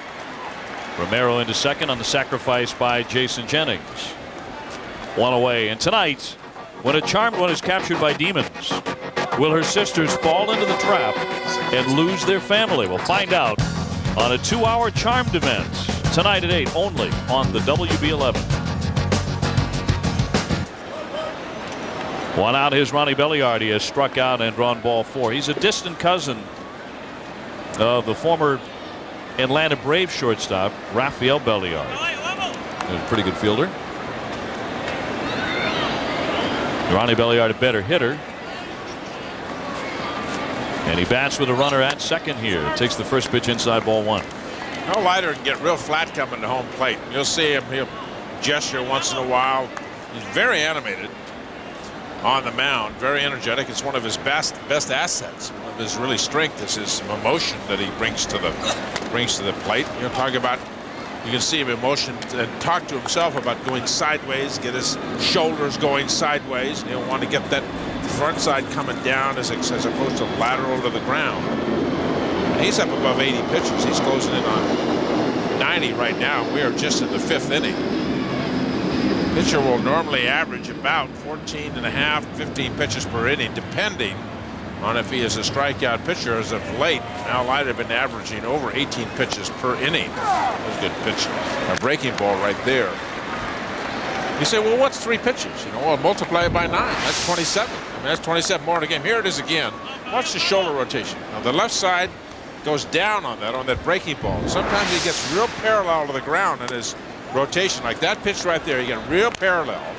And that's the cutter, and it comes way in off the plate. Actually, the movement on it is too much. The hitter sees it too early and takes it. Al has been to 3 balls and a lot of hitters today. Well, here's the 3-1 pitch right through the middle on Ronnie Belliard. And everyone has a different philosophy. Every pitcher a little bit different theory-wise as we get another look at his motion. You two had a great conversation, I thought, before the broadcast. Well, watch the shoulder rotations. The right shoulder goes down there. Now he's behind in that count, 3, and he's just trying to throw a strike, 3-1. Fouled away. You were talking about your theory, at least one of your theories as a pitcher, was focus a lot of attention on getting the first guy out and how important it was to retire the first hitter. Absolutely. In a given inning. Absolutely. Leiter seemed to disagree a little bit, at least philosophically, from him. He doesn't put that kind of emphasis. Well, what we're talking about is each individual has a building, the building blocks of what are the most important things, and what they are for you. I mean, I would argue the point about how important that is, that everybody's got to have that first out of the inning as being important. Nice play there. I think that ball went off of Al Leiter's glove and deflected the scooter row. And Al may talk about energy and talking about getting the ball inside or whatever, but there's a basic fundamental. If you get the first out of the inning, you can get out of any part of that inning with 1 pitch later on. That's why that's the fundamental basis of where that comes from.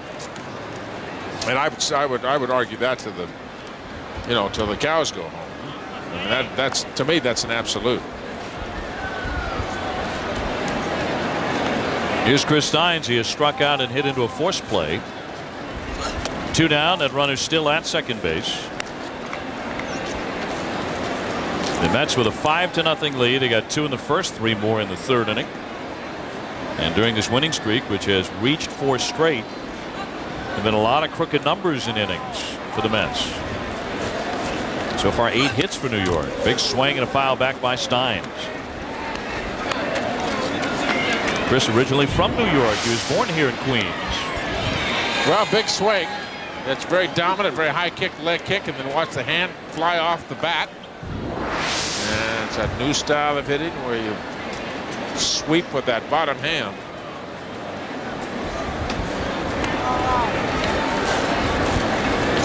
The 1-1 fouled away, and traditionally, I mean, from Little League on up, we're taught, regardless of the side of the plate we hit from, you don't look at a pitcher with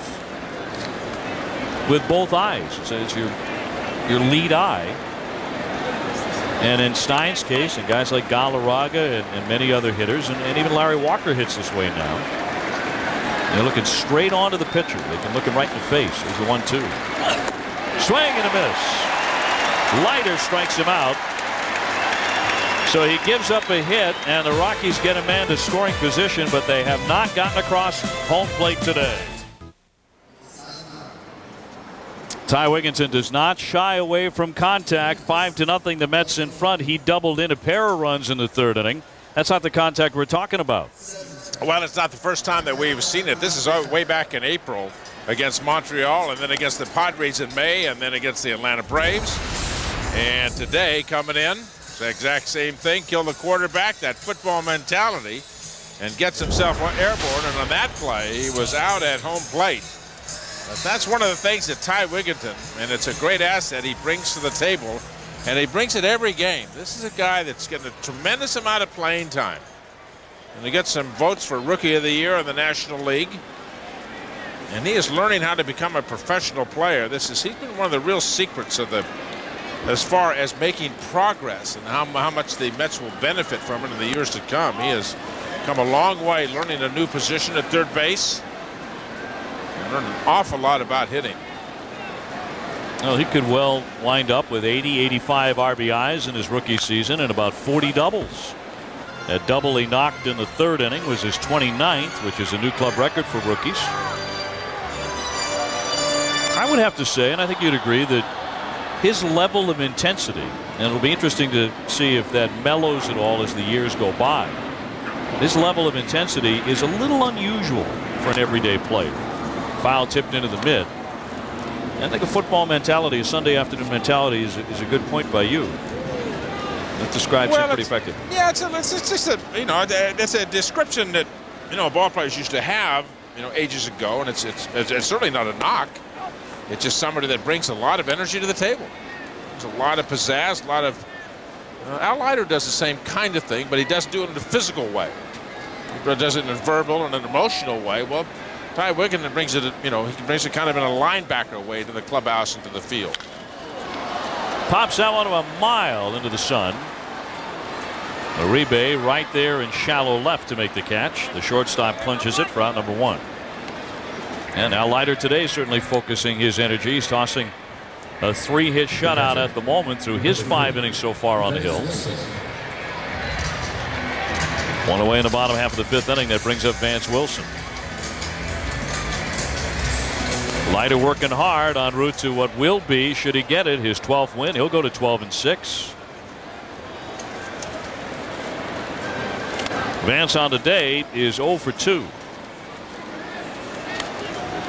He reached on a fielder's choice back in the 3rd. The Mets have out hit Colorado 8-3. No home runs in the game.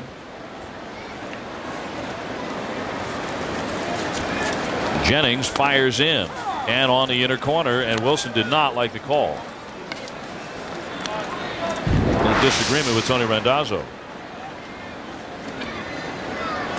One of the things, if you're a catcher, you don't want to argue about that pitch when you got a 5-0 lead. You got Al Leiter on the mound. How much you have to give that up? You can say, okay, I'm a team player and I want my pitcher to get that. I want to call a shutout today with Al Leiter on the mound.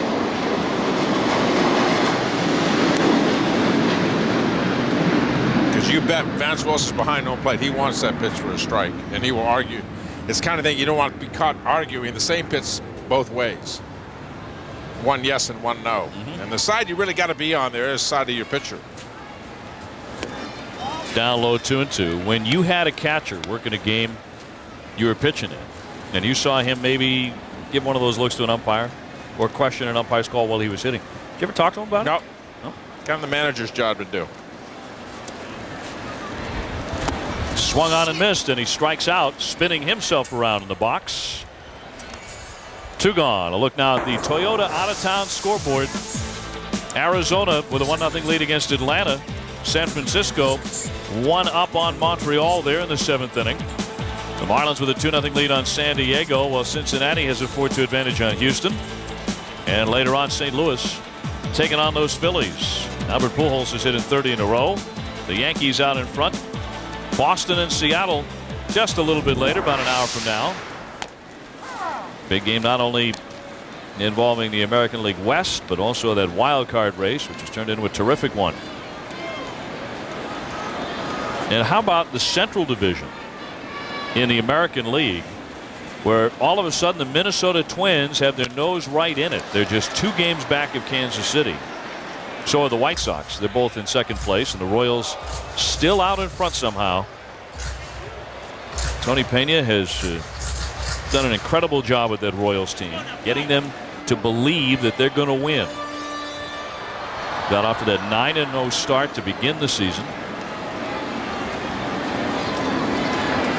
And they continue to lead the AL Central. Outside on Scudero. Getting to believe you can win. The other side of that is that there is a level of playing the game that is not acceptable.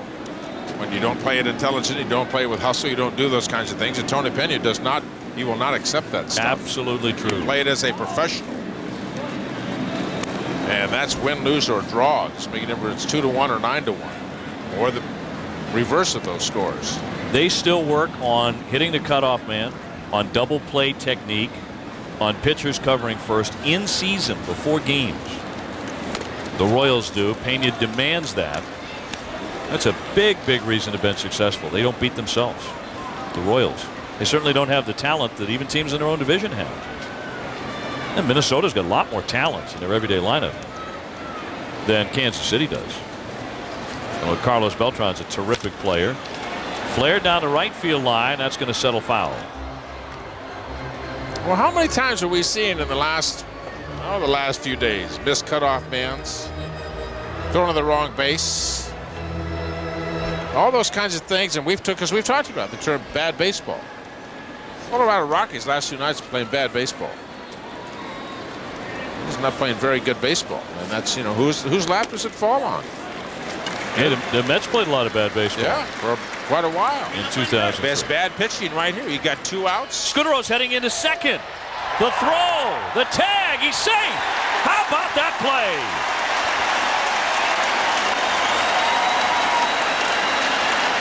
That was on ball 4, folks.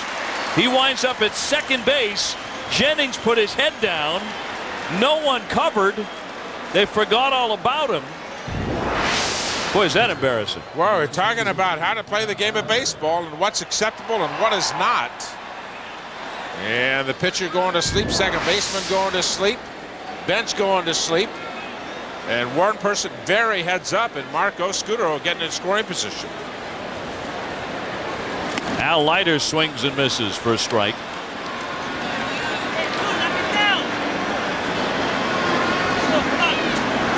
Tom, I don't know if I've ever seen that before. I don't think I've ever seen it either. Officially, it's a walk and a stolen base. But I've never put that into a scorebook before. Let's go.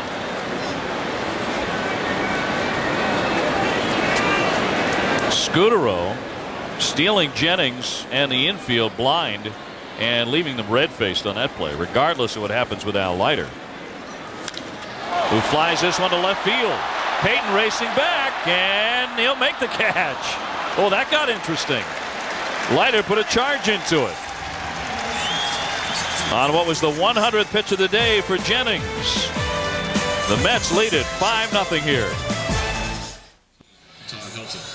All right, Howe closing in the first 5-game winning streak for the Mets this season, and we've seen a lot of mistakes by the Colorado Rockies. We talked to Mike Piazza after last night's 13-4 Met win about why the Mets are winning and playing so well. I mean, I think the biggest thing that hurt us early on was you make too many mistakes. You know, you give the other team outs. You make errors in this league, you give other team opportunities to score runs, they're going to score them.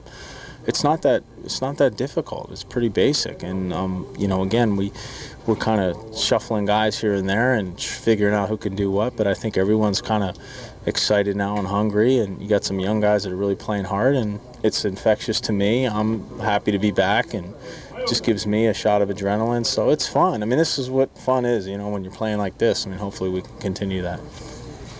Thank you. Well, that's what baseball is all about. It is about winning, and it's a lot more fun when you are winning and playing aggressively. And I think the prophetic thing about what Mike is saying is that we made too many mistakes, and that they did. They got themselves 20 games under 500, and they did it by making a lot of mistakes, offensively, defensively, and by pitching. The defense really hurt them early in the season. I mean, just the plain physical errors really hurt the Mets defensively, how they played in the early parts of the season, first 2.5 months. Leiter now at 100 pitches, and he's inside at the thumbs of Todd Helton, who is lined out to third base. He's also singled. Well, that was something to see, that play by Scudero, the hustle play to get to second base on a walk, as everybody fell asleep, especially Jennings for Colorado. And Scudero takes advantage of it. The 3-1 inside for ball 4, and it almost produced a run. If the wind had not been blowing out to right field today, Leiter got a pretty good charge into that swing, and maybe it goes over Payton's head. There's that play again. Now take a look at it here. Ball 4, not even close. Jennings has been like that the entire day, and he keeps his eye on the pitcher there. Jennings puts his head down, and there goes Scudero. He's off to the races. Belliard is sleeping at second base. Mike Piazza talking about making mistakes. That's what the Mets were doing earlier this season, and that's the way Colorado has played the entire day. Al Leiter, I mean, not part of it is the Rockies not playing very well. Leiter is over 100 pitches already. We are just in the 6th inning. He is pitching a 3-hit shutout, and he is over 100 pitches. Facing a guy that if you're tired and you leave one up in the zone, he will make you pay. Preston Wilson is hit 30. And in his career, 20 home runs against the Mets. More than he has against anybody. The former Met waiting at the plate. A little bit low. 1 ball and 2 strikes.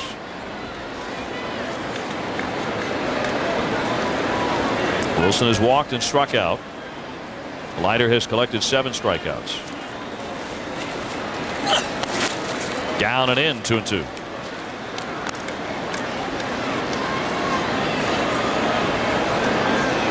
It'll be interesting to see if Preston Wilson finishes the year with more RBIs or strikeouts. I think the strikeouts are going to win. But he has 115 RBIs and 112 strikeouts. Swing and a miss, and there's another one. His second of the day, and number 8 for Leiter. This looked like a plain old high fastball. Did he cut it? Yeah, he did cut it. Second time in a row that he got Wilson on a high cut fastball.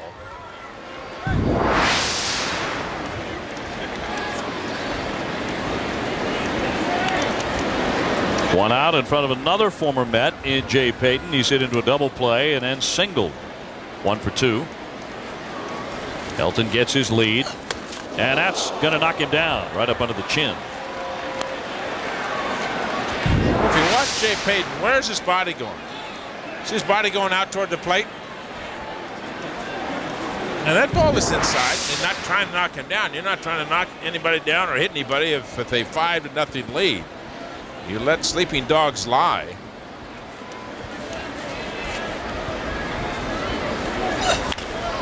Yang foul. He pulls it off to the left.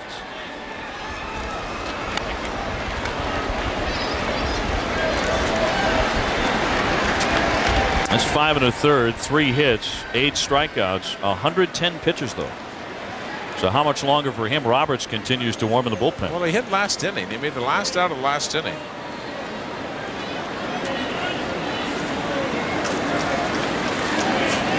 He's one of those guys you got to consider a horse, and you got to get him out there. I mean, he's the kind of guy you're trying to get 7 innings out of. It's one of the things that goes on in the game of baseball today that 6 innings seems to become, well, almost acceptable. When, as a minimum, I mean, for my money and for your big pitchers, it is 7 at a minimum. You got Glavine, you got Leiter on your staff. 7 is minimum. You got Schilling, you got John. 7 is absolute minimum. And that's what your objective is. That's what your mindset is. And you got to pitch with a pitch count that allows you to get there. He humped up on that one. He tried to throw that one 1,000 miles an hour and almost got it by Payton. His average per start is 106. 136 is high watermark for the year. He's at 112. See, what that doesn't tell you is how many pitches per inning.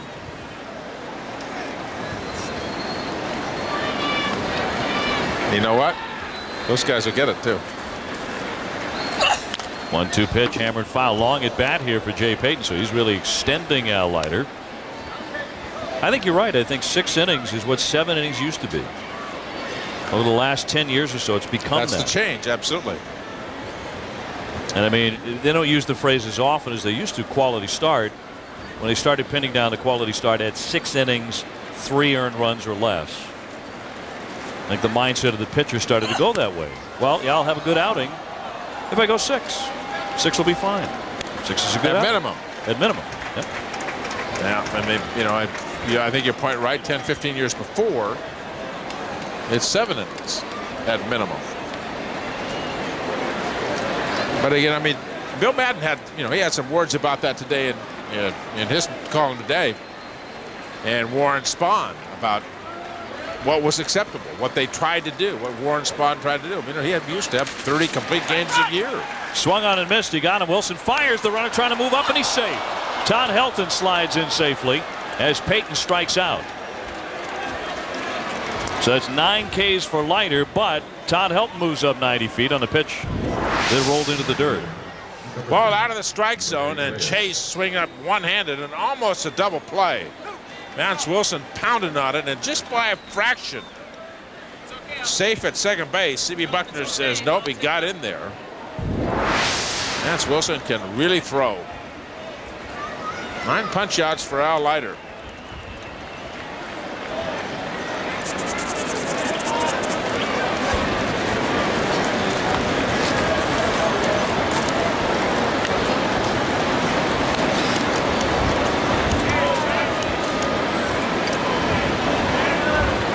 Leiter with 9 strikeouts. He's one shy of that 10.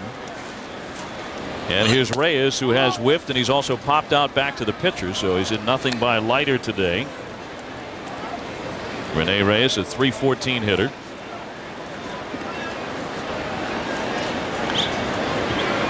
Helton on at second.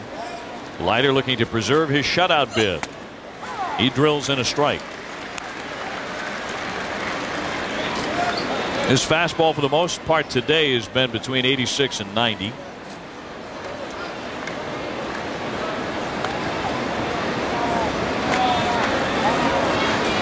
The Mets ahead 5-0.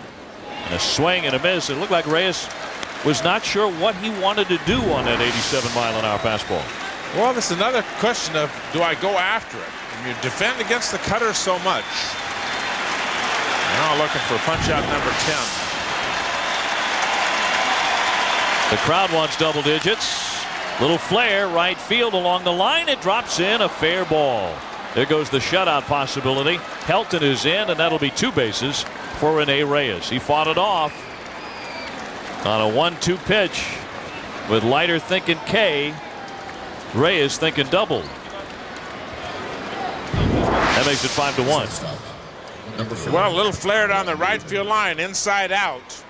Protecting against that cutter. Doesn't look pretty, but you know what? It's a double in the box score and an RBI, and the Rockies are on the scoreboard. Just the 4th hit of the day for the Rockies against Leiter. Roberts still throwing down in that bullpen.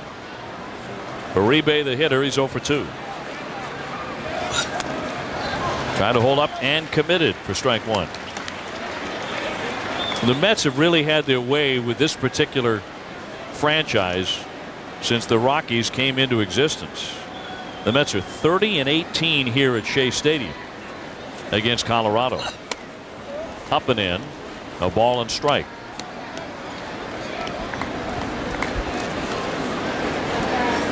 No finals in baseball yet, but they're in the 8th inning in Atlanta. Arizona still leading the Braves 1-0. The Giants ahead of Montreal 2-0 in the 8th. Wrap foul. Now 1-2 on Uribe.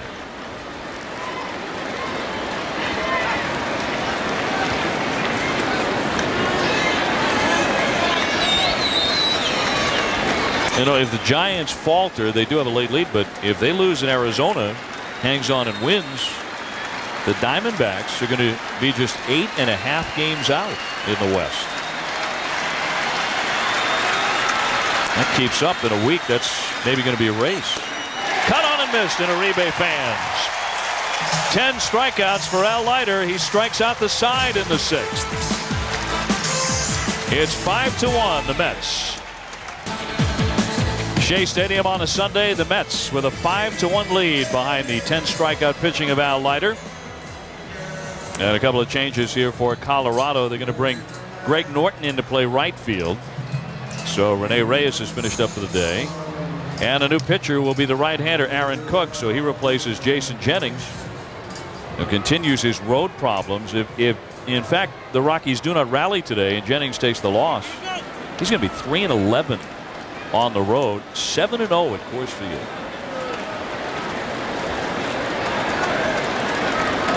Very difficult to understand, isn't it? I know they don't have an answer. It just doesn't make sense for whatever. It just does not make sense whatsoever. Cedeno with a high chopper, but Belliard will set him down. The way that Jennings pitched today, that it's almost like he couldn't beat anybody. Just did everything wrong. Al Leiter looks like he is done. Through 6 innings, over 100 pitches, 10 strikeouts, struck out the side in the 6th. Sometimes you struggle. Sometimes you just, it's a battle. You say, well, listen, you pitched 6 innings and 4 hits and 1 run, but it was like uphill the entire stream. It was paddling against the current. And that's one thing that Al Leiter does extremely well, to his credit. I mean, he will fight you tooth and nail. Many of the times he fights himself, but he doesn't leave anything in his tank. He leaves it right out there, blood and guts right on the mound. Reyes, the batter, he has 2 singles today. I thought Al had a good curveball going today. We didn't see as many quality cutters. Yeah, we didn't see enough curveballs either. What's working for you on that particular day? See, remember earlier I was talking about for Al Leiter, one of the strongest things that he brings to the mound is his emotion and his energy, etc. It's one of the worst things he brings too, because he begins to fight himself. You have to take as much energy that you can out there to the mound, where it helps you and where it starts to, be of disservice to you. You got to try to control it, put a lid on it. Helton gloves it, and Reyes is retired. 2 up, 2 down in the 6th inning for the Mets, who have a 5-1 lead. So Cliff Floyd will try and keep a perfect afternoon brewing. He is 3 for 3, singling in the 1st, the 3rd, and again in the 4th. And he's driven the average up to 289. I think Cliff wants to be at 300 when his season comes to an end on Monday. And I think he's going to take the most direct route too, by the way. That's right. Do not make an out. Yeah, just don't make an out. Your chances improve by a lot.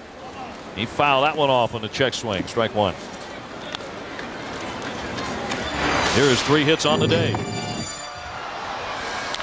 Well, one of the things he has done, he's not tried to do more than what the pitcher has given him, and that's a broken bat flare in between the second baseman and the right fielder, and then his last time up, line drive to left field on a good pitch down and away. You get in that groove and not trying to pull those outside pitches. Of course, the Mets clobbered the Rockies yesterday. Floyd only had 3 hits in that ball game. Yeah, 4 RBIs. Yep. He's in a hole 0-2 against Cook. Bases empty, 2 out. Fouled away. He's a very difficult hitter to retire on pitches down and away because he gets such excellent plate coverage with those long arms. Another thing, what he does, now this is a real good pitch. This is a real good pitch. We talk about it all the time. Keep yourself alive. Foul it off. Don't strike out on it. Foul. Hit it in foul territory. Hit it over the visiting dugout. Make that pitcher come to the middle of the plate a little bit more. If he makes a perfect pitch again, and you tip your hat to him if you miss it. But I mean, people don't understand that last pitch and Floyd's effort on that pitch was as important as getting a base hit, because it keeps himself alive for another pitch. You have to get something that you can drive. Blooped it, dropping, base hit. Play at first, he's going to be safe. The pitcher Cook tumbling into foul territory, and that's hit number 4 for Cliff Floyd. He may have broken another bat there, and if he did, I think he's lost like 3 or 4 bats the last 2 days. How about the fans responding to Cliff Floyd and his hustle on the play at the bag? They know he's in pain. They know his season ends on Monday. Season ends on Monday, and today may end right now too, by the way. 4 for 4. Take your bows, and he hustled down that line. Another broken bat. And one that shattered yesterday. Yeah, but almost an outstanding play by the defense for the Colorado Rockies. I thought maybe that Art Howe would run for Cook in this situation. Not Cook, but for Cliff Floyd. That's his first 4-hit game as a member of the New York Mets. And it comes about 25 hours for the end of his season here in 2003. And if you missed it, Cliff Floyd making the announcement, making it official this weekend that he will end his season on Monday and prepare for surgery on that Achilles heel. His right heel, which has troubled him most of the season, so that he can recuperate for 4 or 5 months, as the doctors say he should, to be ready for next year. Cliff Floyd with 4 hits today, playing on the bad wheel. He's all smiles. The Mets lead it 5-1. This fall on the WB, these siblings are living on their own. Do you have any idea what this is going to do for my social life? I'm going to have one! The new comedy Run of the House. Thursdays this fall, only on the WB11. We check the Toyota line score as we go to the top half of the 7th inning. It's a 5-1 Met lead. They have out-hit the Rockies 9-4. 4 hits today for Cliff Floyd, who remains in the game in left field. And Al Leiter went 6. He struck out 10. 6 innings and 10 strikeouts. 2 in the first, and then another one in the second. Bunting, Jennings chasing the pitch. Look how many are out of the strike zone here. I mean, chasing bad pitches. That's Steins up above the top. That's Wilson up above the top.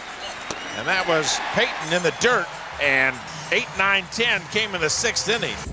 10 punch outs for Al Leiter, and he's done for the day. He only allowed 4 hits and did not give up a hit until the 4th inning. And here's Grant Roberts. He's been pitching very well since returning to the ball club off the DL. In fact, unscored upon in 4 outings. Total 5 innings. On the disabled list with that bad case of shoulder tendonitis. Manny Romero, the catcher, has been hit by a pitch, and he has singled. Al Leiter getting him on the jersey with a pitch that grazed him in the 3rd inning. And hit batsman number 52 for Al as a member of the Mets, tying Tom Seaver in that category.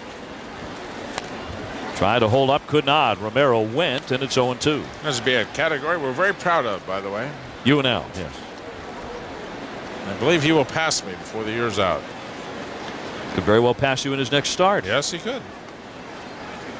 But for Leiter, if he gets the win today, and it looks like he's on his way, that'll be 7 in a row over Colorado. He really owns them.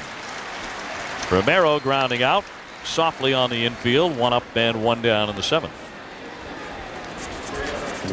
And now Greg Norton, the right fielder. No Larry Walker today. At least not yet, as he sat out against Al Leiter. Ronnie Belliard up next. A loss today for the Rockies, and they dropped their 7th out of their last 8. But it's not just that, and it's not just the fact that they are now 3 games under 500 and have tailspin right out of the wild card race as Roberts runs it up and in for ball 1. It's the way that Colorado is playing ball right now and driving their manager, Clint Hurdle, absolutely nuts. Making a lot of mistakes. An error today. Allowing a runner to get to second base on a walk. That was Scudero. And granted, terrific base running and noticing what was going on. And he must have noticed a trend with Jennings after delivering a pitch, tucking his head, you know, kind of meandering around that pitcher's mound. But that's embarrassing. And the way they pitched the last couple of nights. Yep, giving up 13 runs on 14 hits last night.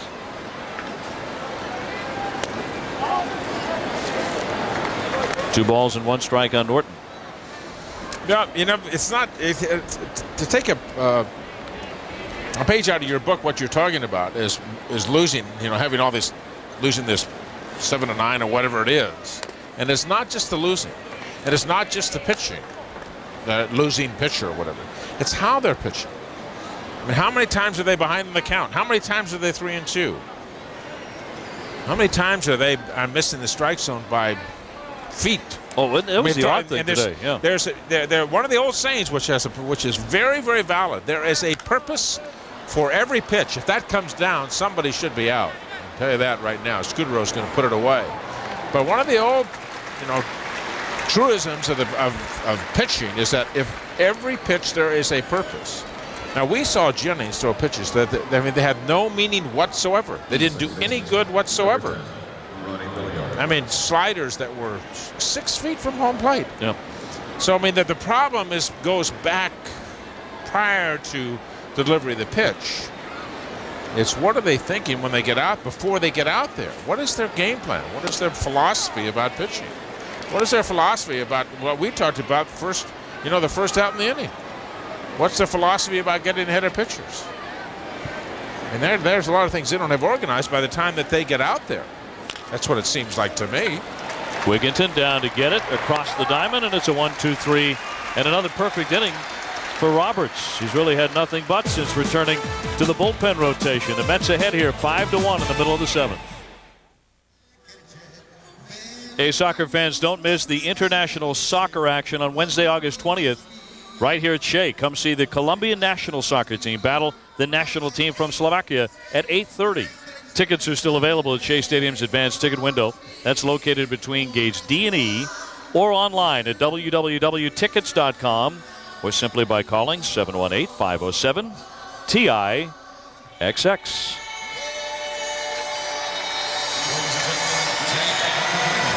Tom Seaver, Dave O'Brien here at Shea Stadium, where the New York Mets hold a 5-1 lead over the Colorado Rockies. Crowd of a little over 28,000 last night. And I think a lot of the fans who came here today were packing rain gear, but no need for it whatsoever.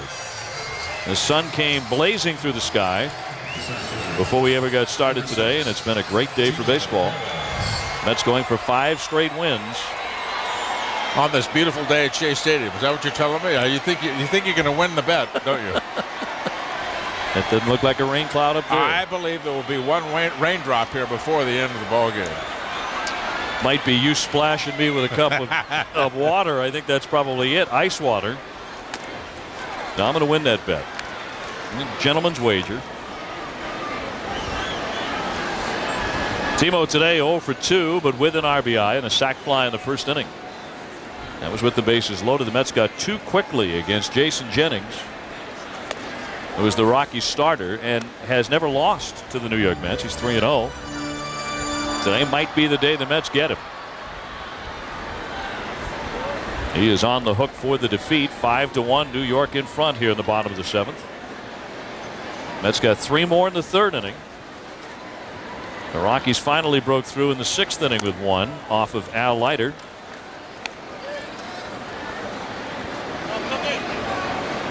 But Al went 6. He struck out 10. That's the most by a Met starter this year.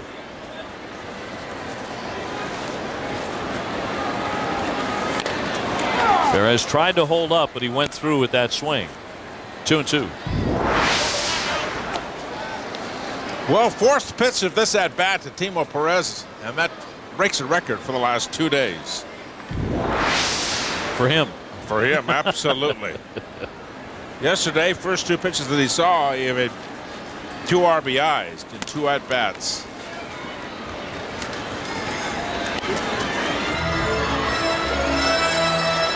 Going to the sunflower seeds.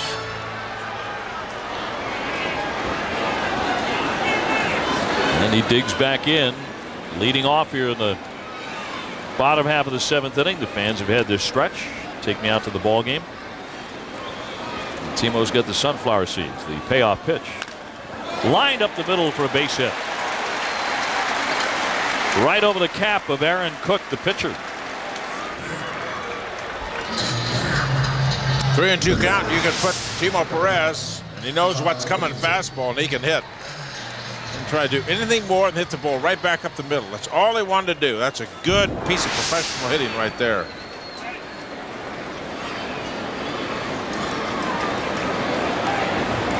Ty Wigginton drove in 2 with a double in the 3rd. He's gone 1 for 3 today.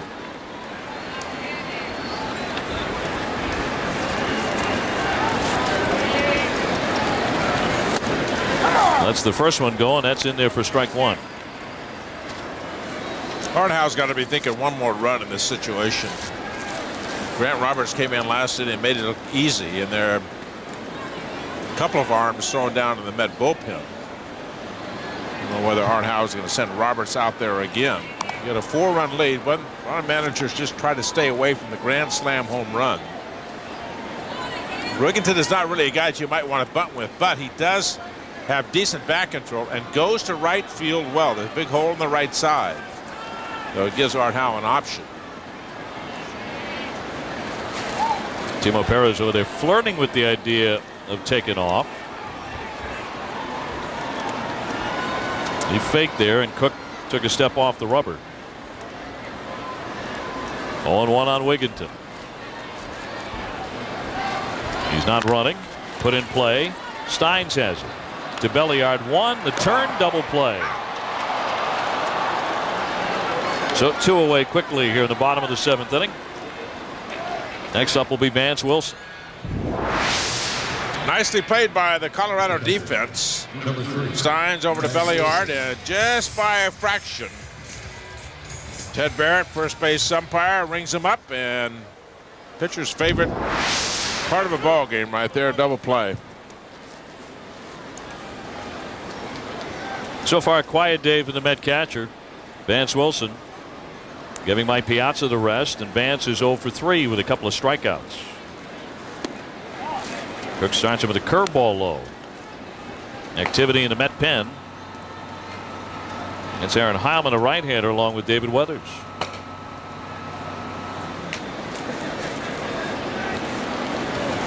The Mets have one more against the Rockies tomorrow afternoon. Steve Traxel is going to make that start. And Steve Reed is getting going in the Colorado pen. And then for the Mets, it's out to the West Coast, San Diego, Los Angeles, and then over to Atlanta.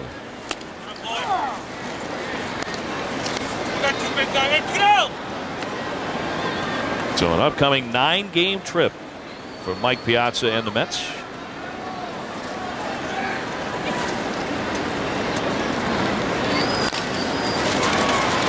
Uribe waits on it, backhands it, side retired. Cook faces only 3 Mets in the 7th. For us here, it is on to the 8th, 5-1 New York.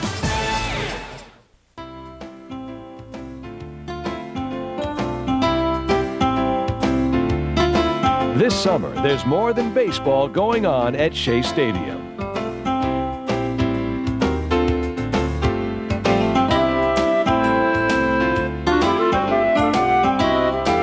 Anytime, any place, there's always time for reading. Join the Summer Reading Club at your local public library. Here's the Jeep game summary. The Mets out in front 5-1. Cliff Floyd 4 singles, 10 out of 11 for the weekend. It's the Mets' 5th straight 5-run game. Reyes has at least 2 hits for the 17th time since the All-Star break. That leads the majors. And Al Leiter struck out 10 in 6 innings, allowing just 4 hits. And Leiter, if it holds up, is going to be 10-3 lifetime against the Colorado Rockies. Steins flies that one to Cedeno in right field. So that's how the 8th inning gets started. 1 man out, and Todd Helton about to swing. First baseman. So Grant Roberts working his 2nd consecutive inning as he continues to build up that shoulder. He's making it look easy since he got back. Rehab of that shoulder tendonitis and problems that he has had. He has great stuff. This would be a nice little match right here. This is a good bat pitcher confrontation. This is a real good hitter and a guy with real good stuff. Todd Helton, a .354 average with 26 homers and exactly 100 RBIs. And Helton saying, well, I just saw his fastball. I know how hard he can throw. What else has he got? He's watched him. He got an easy 1-2-3 inning last inning. What else you got, kid? Got another fastball. Oh, he's got good control. He can throw that one inside.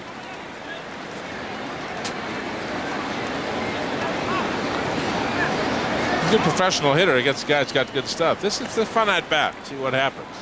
Well, doesn't strike out very much. The 0-2 outside. Helton certainly drives in a lot of runs. This is the 5th consecutive year of 100 or more runs batted in. 109 last year, 146 the year before, 147 the year before that.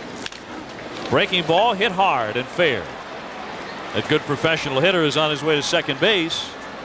Cedeno picks it up on the warning track, and it's a 2-hit day for Todd Helton.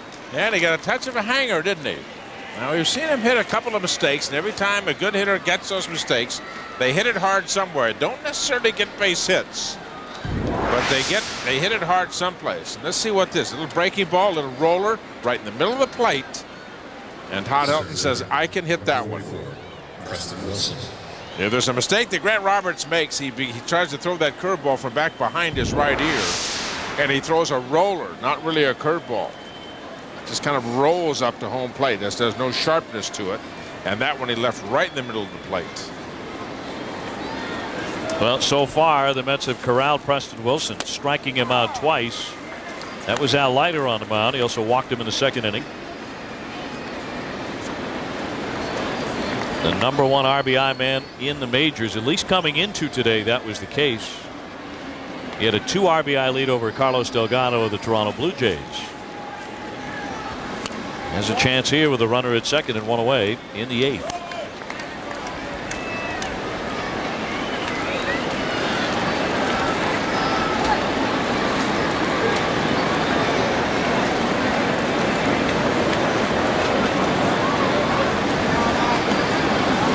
Roberts from the stretch. Hit wickedly down the line. That's going to drop in and roll up against the fence. That's going to bring in Todd Helton as well. RBI number 116 for Met killer Preston Wilson. Back-to-back doubles here in the 8th for Colorado, and that closes it to 5-2. Back-to-back doubles is right. This fastball up and out of the plate. Preston Wilson goes right with it down that right field line for his 39th double and adds to his RBI lead in the National League. Marthouse, and yep, well, let's go talk to him. Now, you got to remember, we talked about last inning. Wouldn't they like to get one more run? Who do the Colorado Rockies have sitting on that bench over there that you have to defend against? Larry Walker is a guy that can tie the ball game out if you get him in the right situation. And he is a factor in this ball game. This copyrighted telecast is presented by authority of Sterling METS and may not be reproduced or retransmitted in any form. The accounts and descriptions of this game may not be disseminated without express written consent of Sterling METS. I don't think that the Met bullpen, as Stanton and Weathers still get ready down there, I don't think anyone's going to have to wait very long for Larry Walker, because there he is on deck. He'll follow Jay Payton. And so Stanton is getting ready very quickly. Payton on today, 1 for 3 with a single.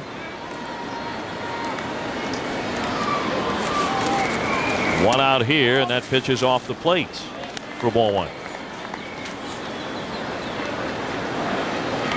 Now, as of late, Payton has not been driving in many runs. He did have a career high 7 RBIs back on August 3rd against the Pittsburgh Pirates. A 7 RBI night. But he's only driven in 3 in his last 11 games since then. He eyeballs the strike, and it's 1-1.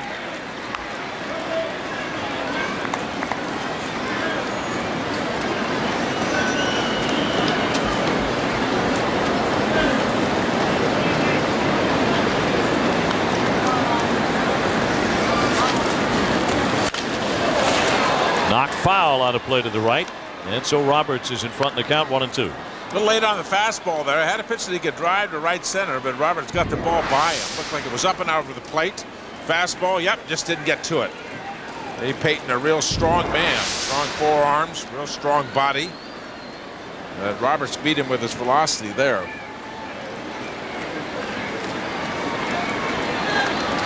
Jay hitting .309. He batted .335 in about half a season in Colorado last year after the Mets traded him in July. The 1-2, he did not chase it. That breaking pitch dropping off, a curveball, and it's 2-2. Walker waits his turn. He did not start today, but he's coming off the bench as a pinch hitter in a moment.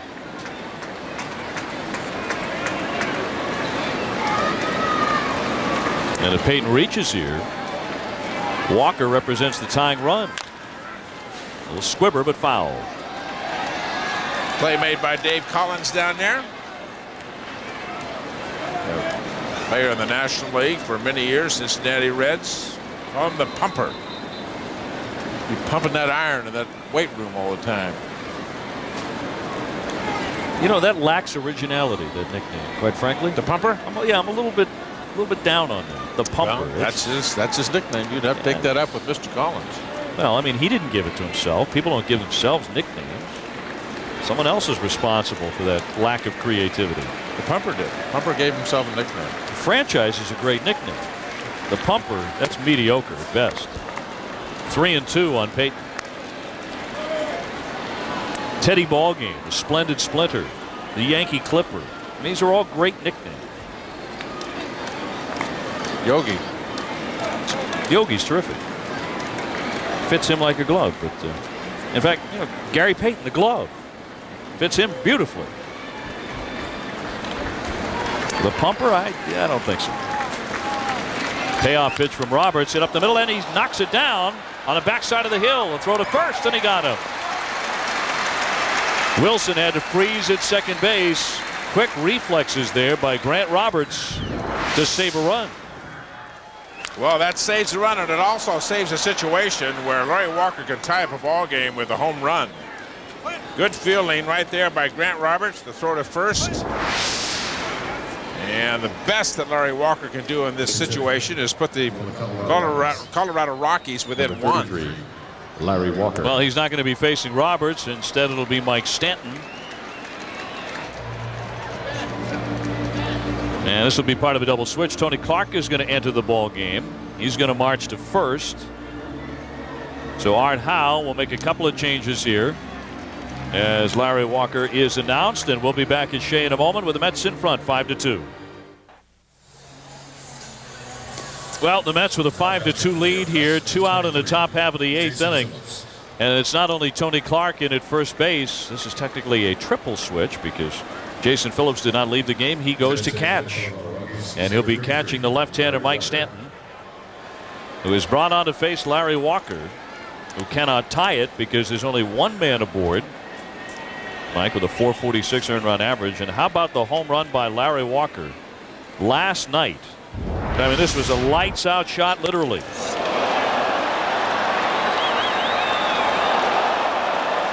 Right in the P and triples, and a monster clout by Larry Walker. He has hit 11, batting .290. Wilson at second, and 2 out. And ball 1 to Walker. You knew before the day was out you'd probably see him, unless Al Leiter went the full 9. Leiter with 10 strikeout innings today. Here's the 1-0 pitch. Across the knees for a strike, 1-1.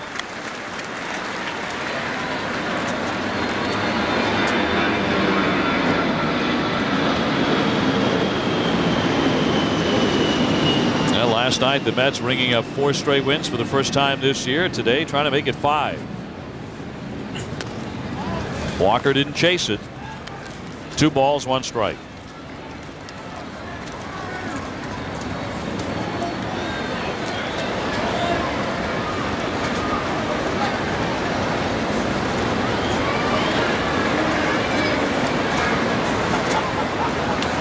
Stanton checks that runner, Preston Wilson, getting a healthy lead. And it's away again. 3-1. As we talked about Walker, a lifetime plus 300 hitter against left-handers. He is just 4 for 16 against Stanton. One of those 4 a home run.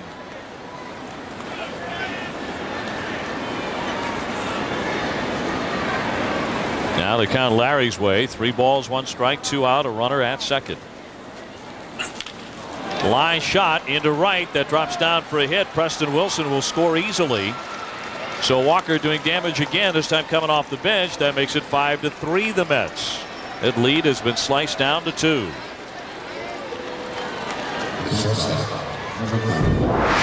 Well, he got a hit in the count. Looked like it sounded like he got jammed or hit it on the end of the bat. Nonetheless, a base hit to right that falls in. And it is a 2-run ball game. And the inning not over yet, as Juan Uribe will be the batter. He checks in at 241 on the day, 0 for 3. Now Leiter struck him out twice. But he also hit one right on the button. He lined out to third back in the 3rd inning.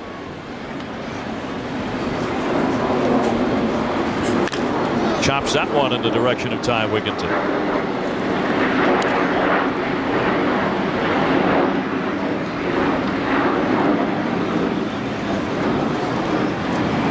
Mike Stanton, the 3rd Met pitcher to work in this ball game, following Grant Roberts, who followed Al Leiter.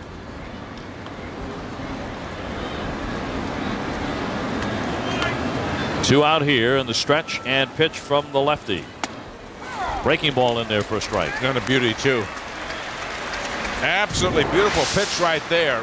Rebe, the first pitch, fouled it off on a fastball, and that's a big, slow curveball outside and coming back. Good portion of the plate. That's a beautiful pitch by Stanton. Swing and a miss, and he struck him out. That's the 11th time today they've struck out. It's 5-3.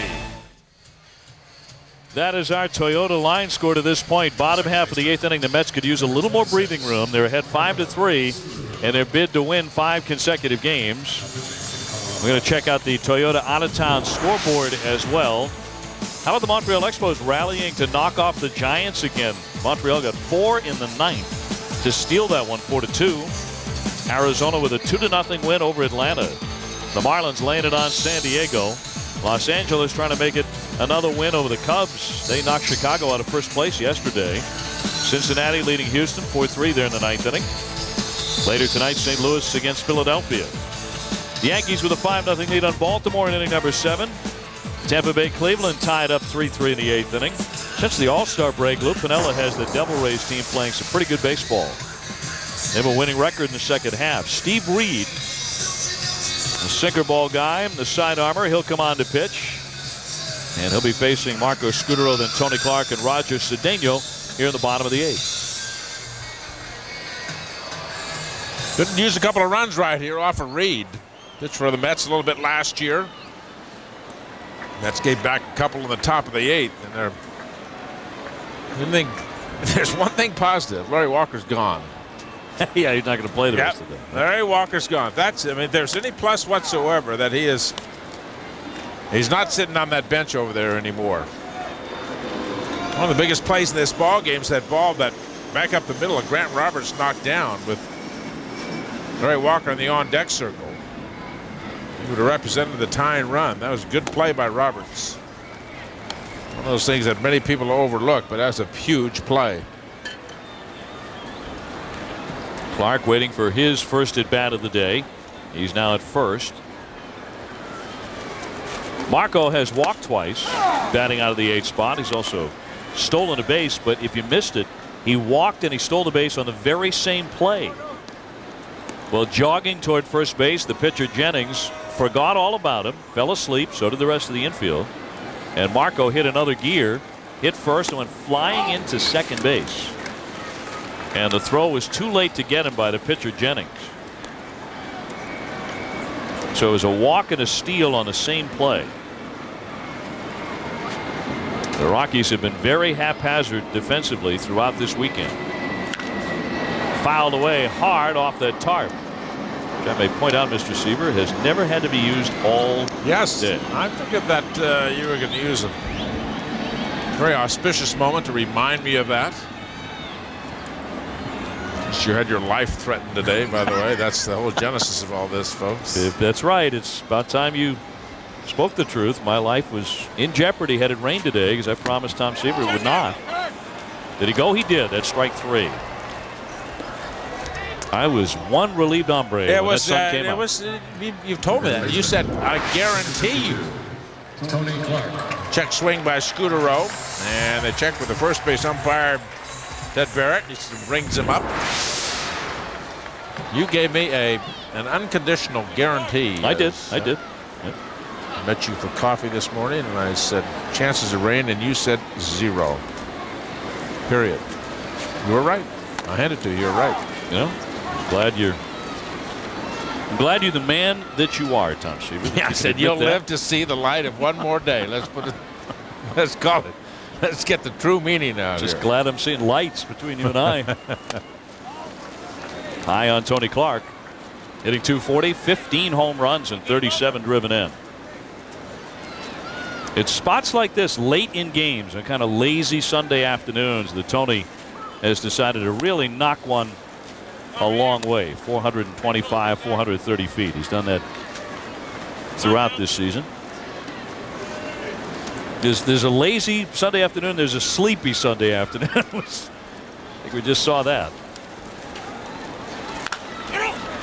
Sharply hit but foul. 2 balls, 2 strikes. Here's your sleepy Sunday, folks.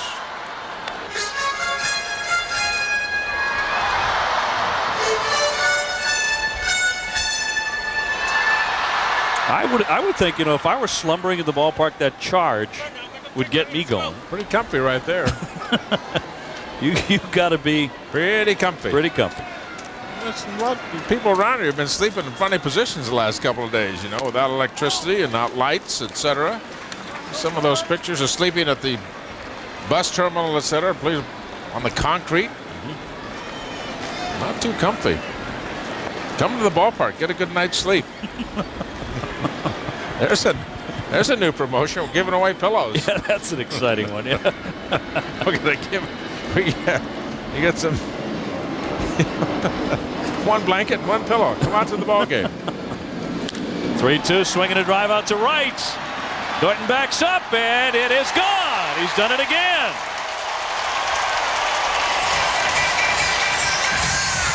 Number 16 for Tony Clark.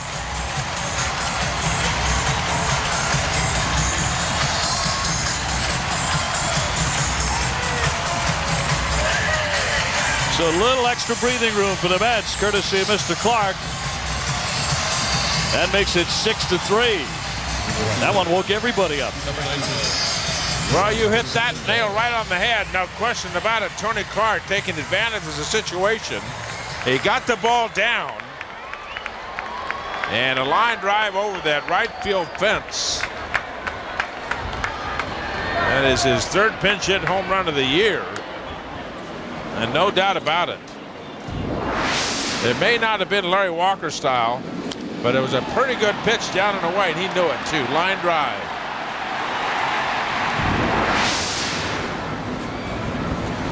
Cedeno takes down an end. Roger 1 for 3. Oh, she's up. She's awake. Tony Clark is the human alarm. The wake-up call for the New York Mets, Tony Clark.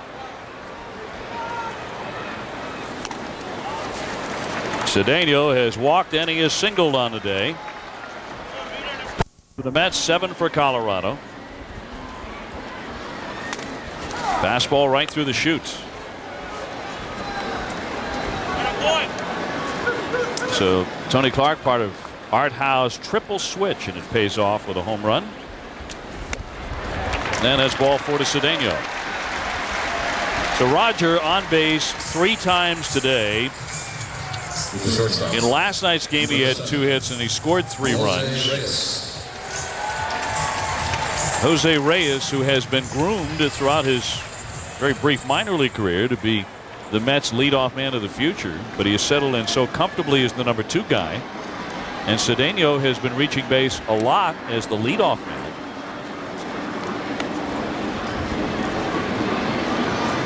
That brings up the interesting question. We were batting it around a little bit last night. At what point, if at all, does Jose Reyes go into that leadoff position? Especially with the way Cedeno's going, and I know you're firm in this conviction that keep him right there. I think Reyes should keep him right there. I mean, if it's not broken, don't fix it. And he's very comfortable there, learning how to hit in the big leagues. Accept that responsibility. I mean, it's a different animal in that leadoff position. I would leave him right there. He's hitting almost 400 in the number 2 spot. Sees more fastballs when you got a guy like Cedeno who's been hot and getting on base. See more fastballs because you got Piazza hitting behind you. Cedeno runs and now he stops. The throw goes off the glove. It's into the outfield. Cedeno is about to be caught in a rundown. He had changed his mind. He was heading back in the direction of first. And the Rockies butcher another play. They've done it throughout this weekend. Well, Uribe took his eye off the ball and started to look at Cedeno, and he's out by a mile. And there the ball goes into center field, so it'll be another error on the Colorado Rockies.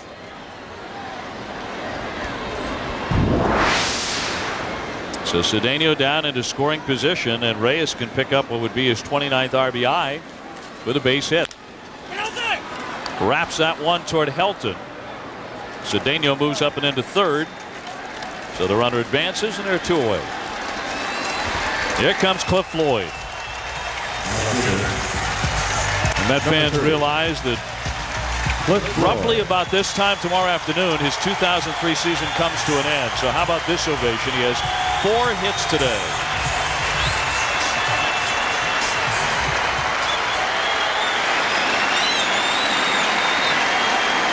He's not going to get a chance for number 5. They're going to put him on. He is to be walked intentionally, and they'll pitch to Jason Phillips instead.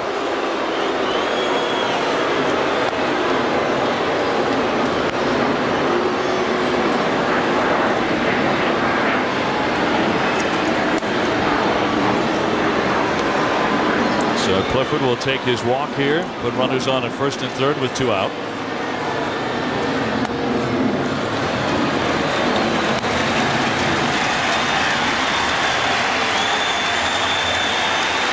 I think she knows she was on TV just a while ago.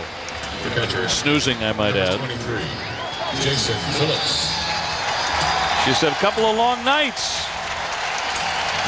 Time to get some rest. Cliff Floyd leaves the game. Boy, he's heard a lot of applause this weekend.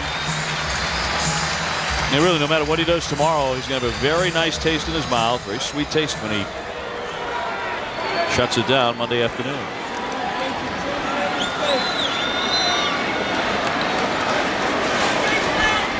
Here's Jason Phillips looking at a strike. He has walked and singled in a run today. He is 1 out of 3. Joe McEwing doing the running for Cliff Floyd.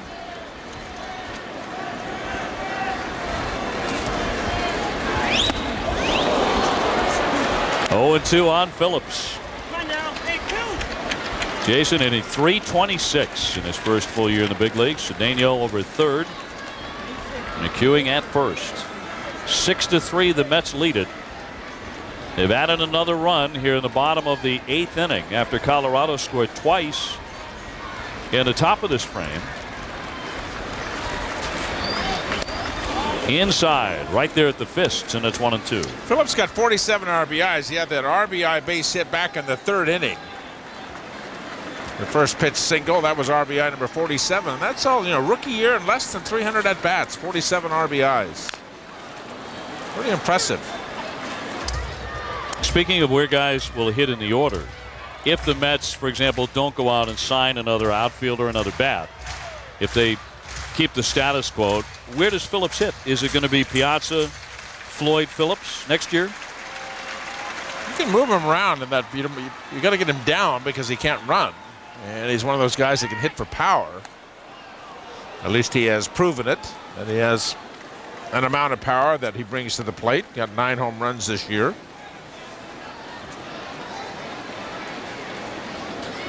Probably number 7. Off the top of my head, I'm guessing number 7 in the lineup. Now, if he can continue to hit 300 and he's got a 300 hitter in the number 7 spot in the lineup, that's pretty good.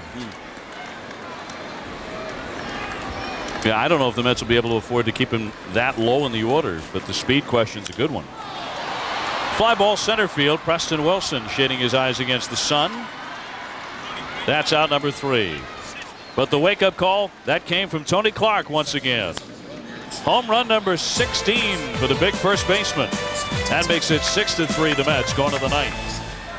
It's 6-3 in front of 28,393 at the ballpark on a Sunday, in which the sun came out, and the Mets, behind Al Leiter, are in pretty good shape here for their 5th consecutive win. Raul Gonzalez goes into play right field. McEwing stays in the game. He's over in left. And Stanton goes to work. His first pitch in there for a strike on Mandy Romero. He's just called up Friday from Colorado Springs, their AAA affiliate. Al Leiter pitched 6 innings today, allowing just 4 hits, 1 run. He struck out 10 while walking 3 and hitting a batter. And should he get the win, that'll be 7 consecutive victories for him over Colorado. And he'd go to 10-3 lifetime against the Rockies.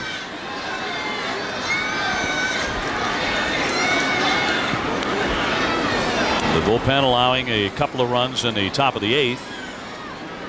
Larry Walker coming off the bench for a pinch hit RBI single. But that's all the damage he could do. Inside hit him. And Romero is drilled for the second time today. Leiter got him in the 3rd inning. Stanton here in the 9th. Leiter got him on the shirt, on the blouse of the jersey. Didn't get any flesh, I don't believe. Does this get it? Yeah, it got him right underneath the armpit. That's the last thing that Mike Stanton wanted to do. One of the things about this ball game. How big is that Al Clark, or the Clark home run? Yeah, the Tony Clark shot. Tony Clark shot. That's a very important part of this ball game.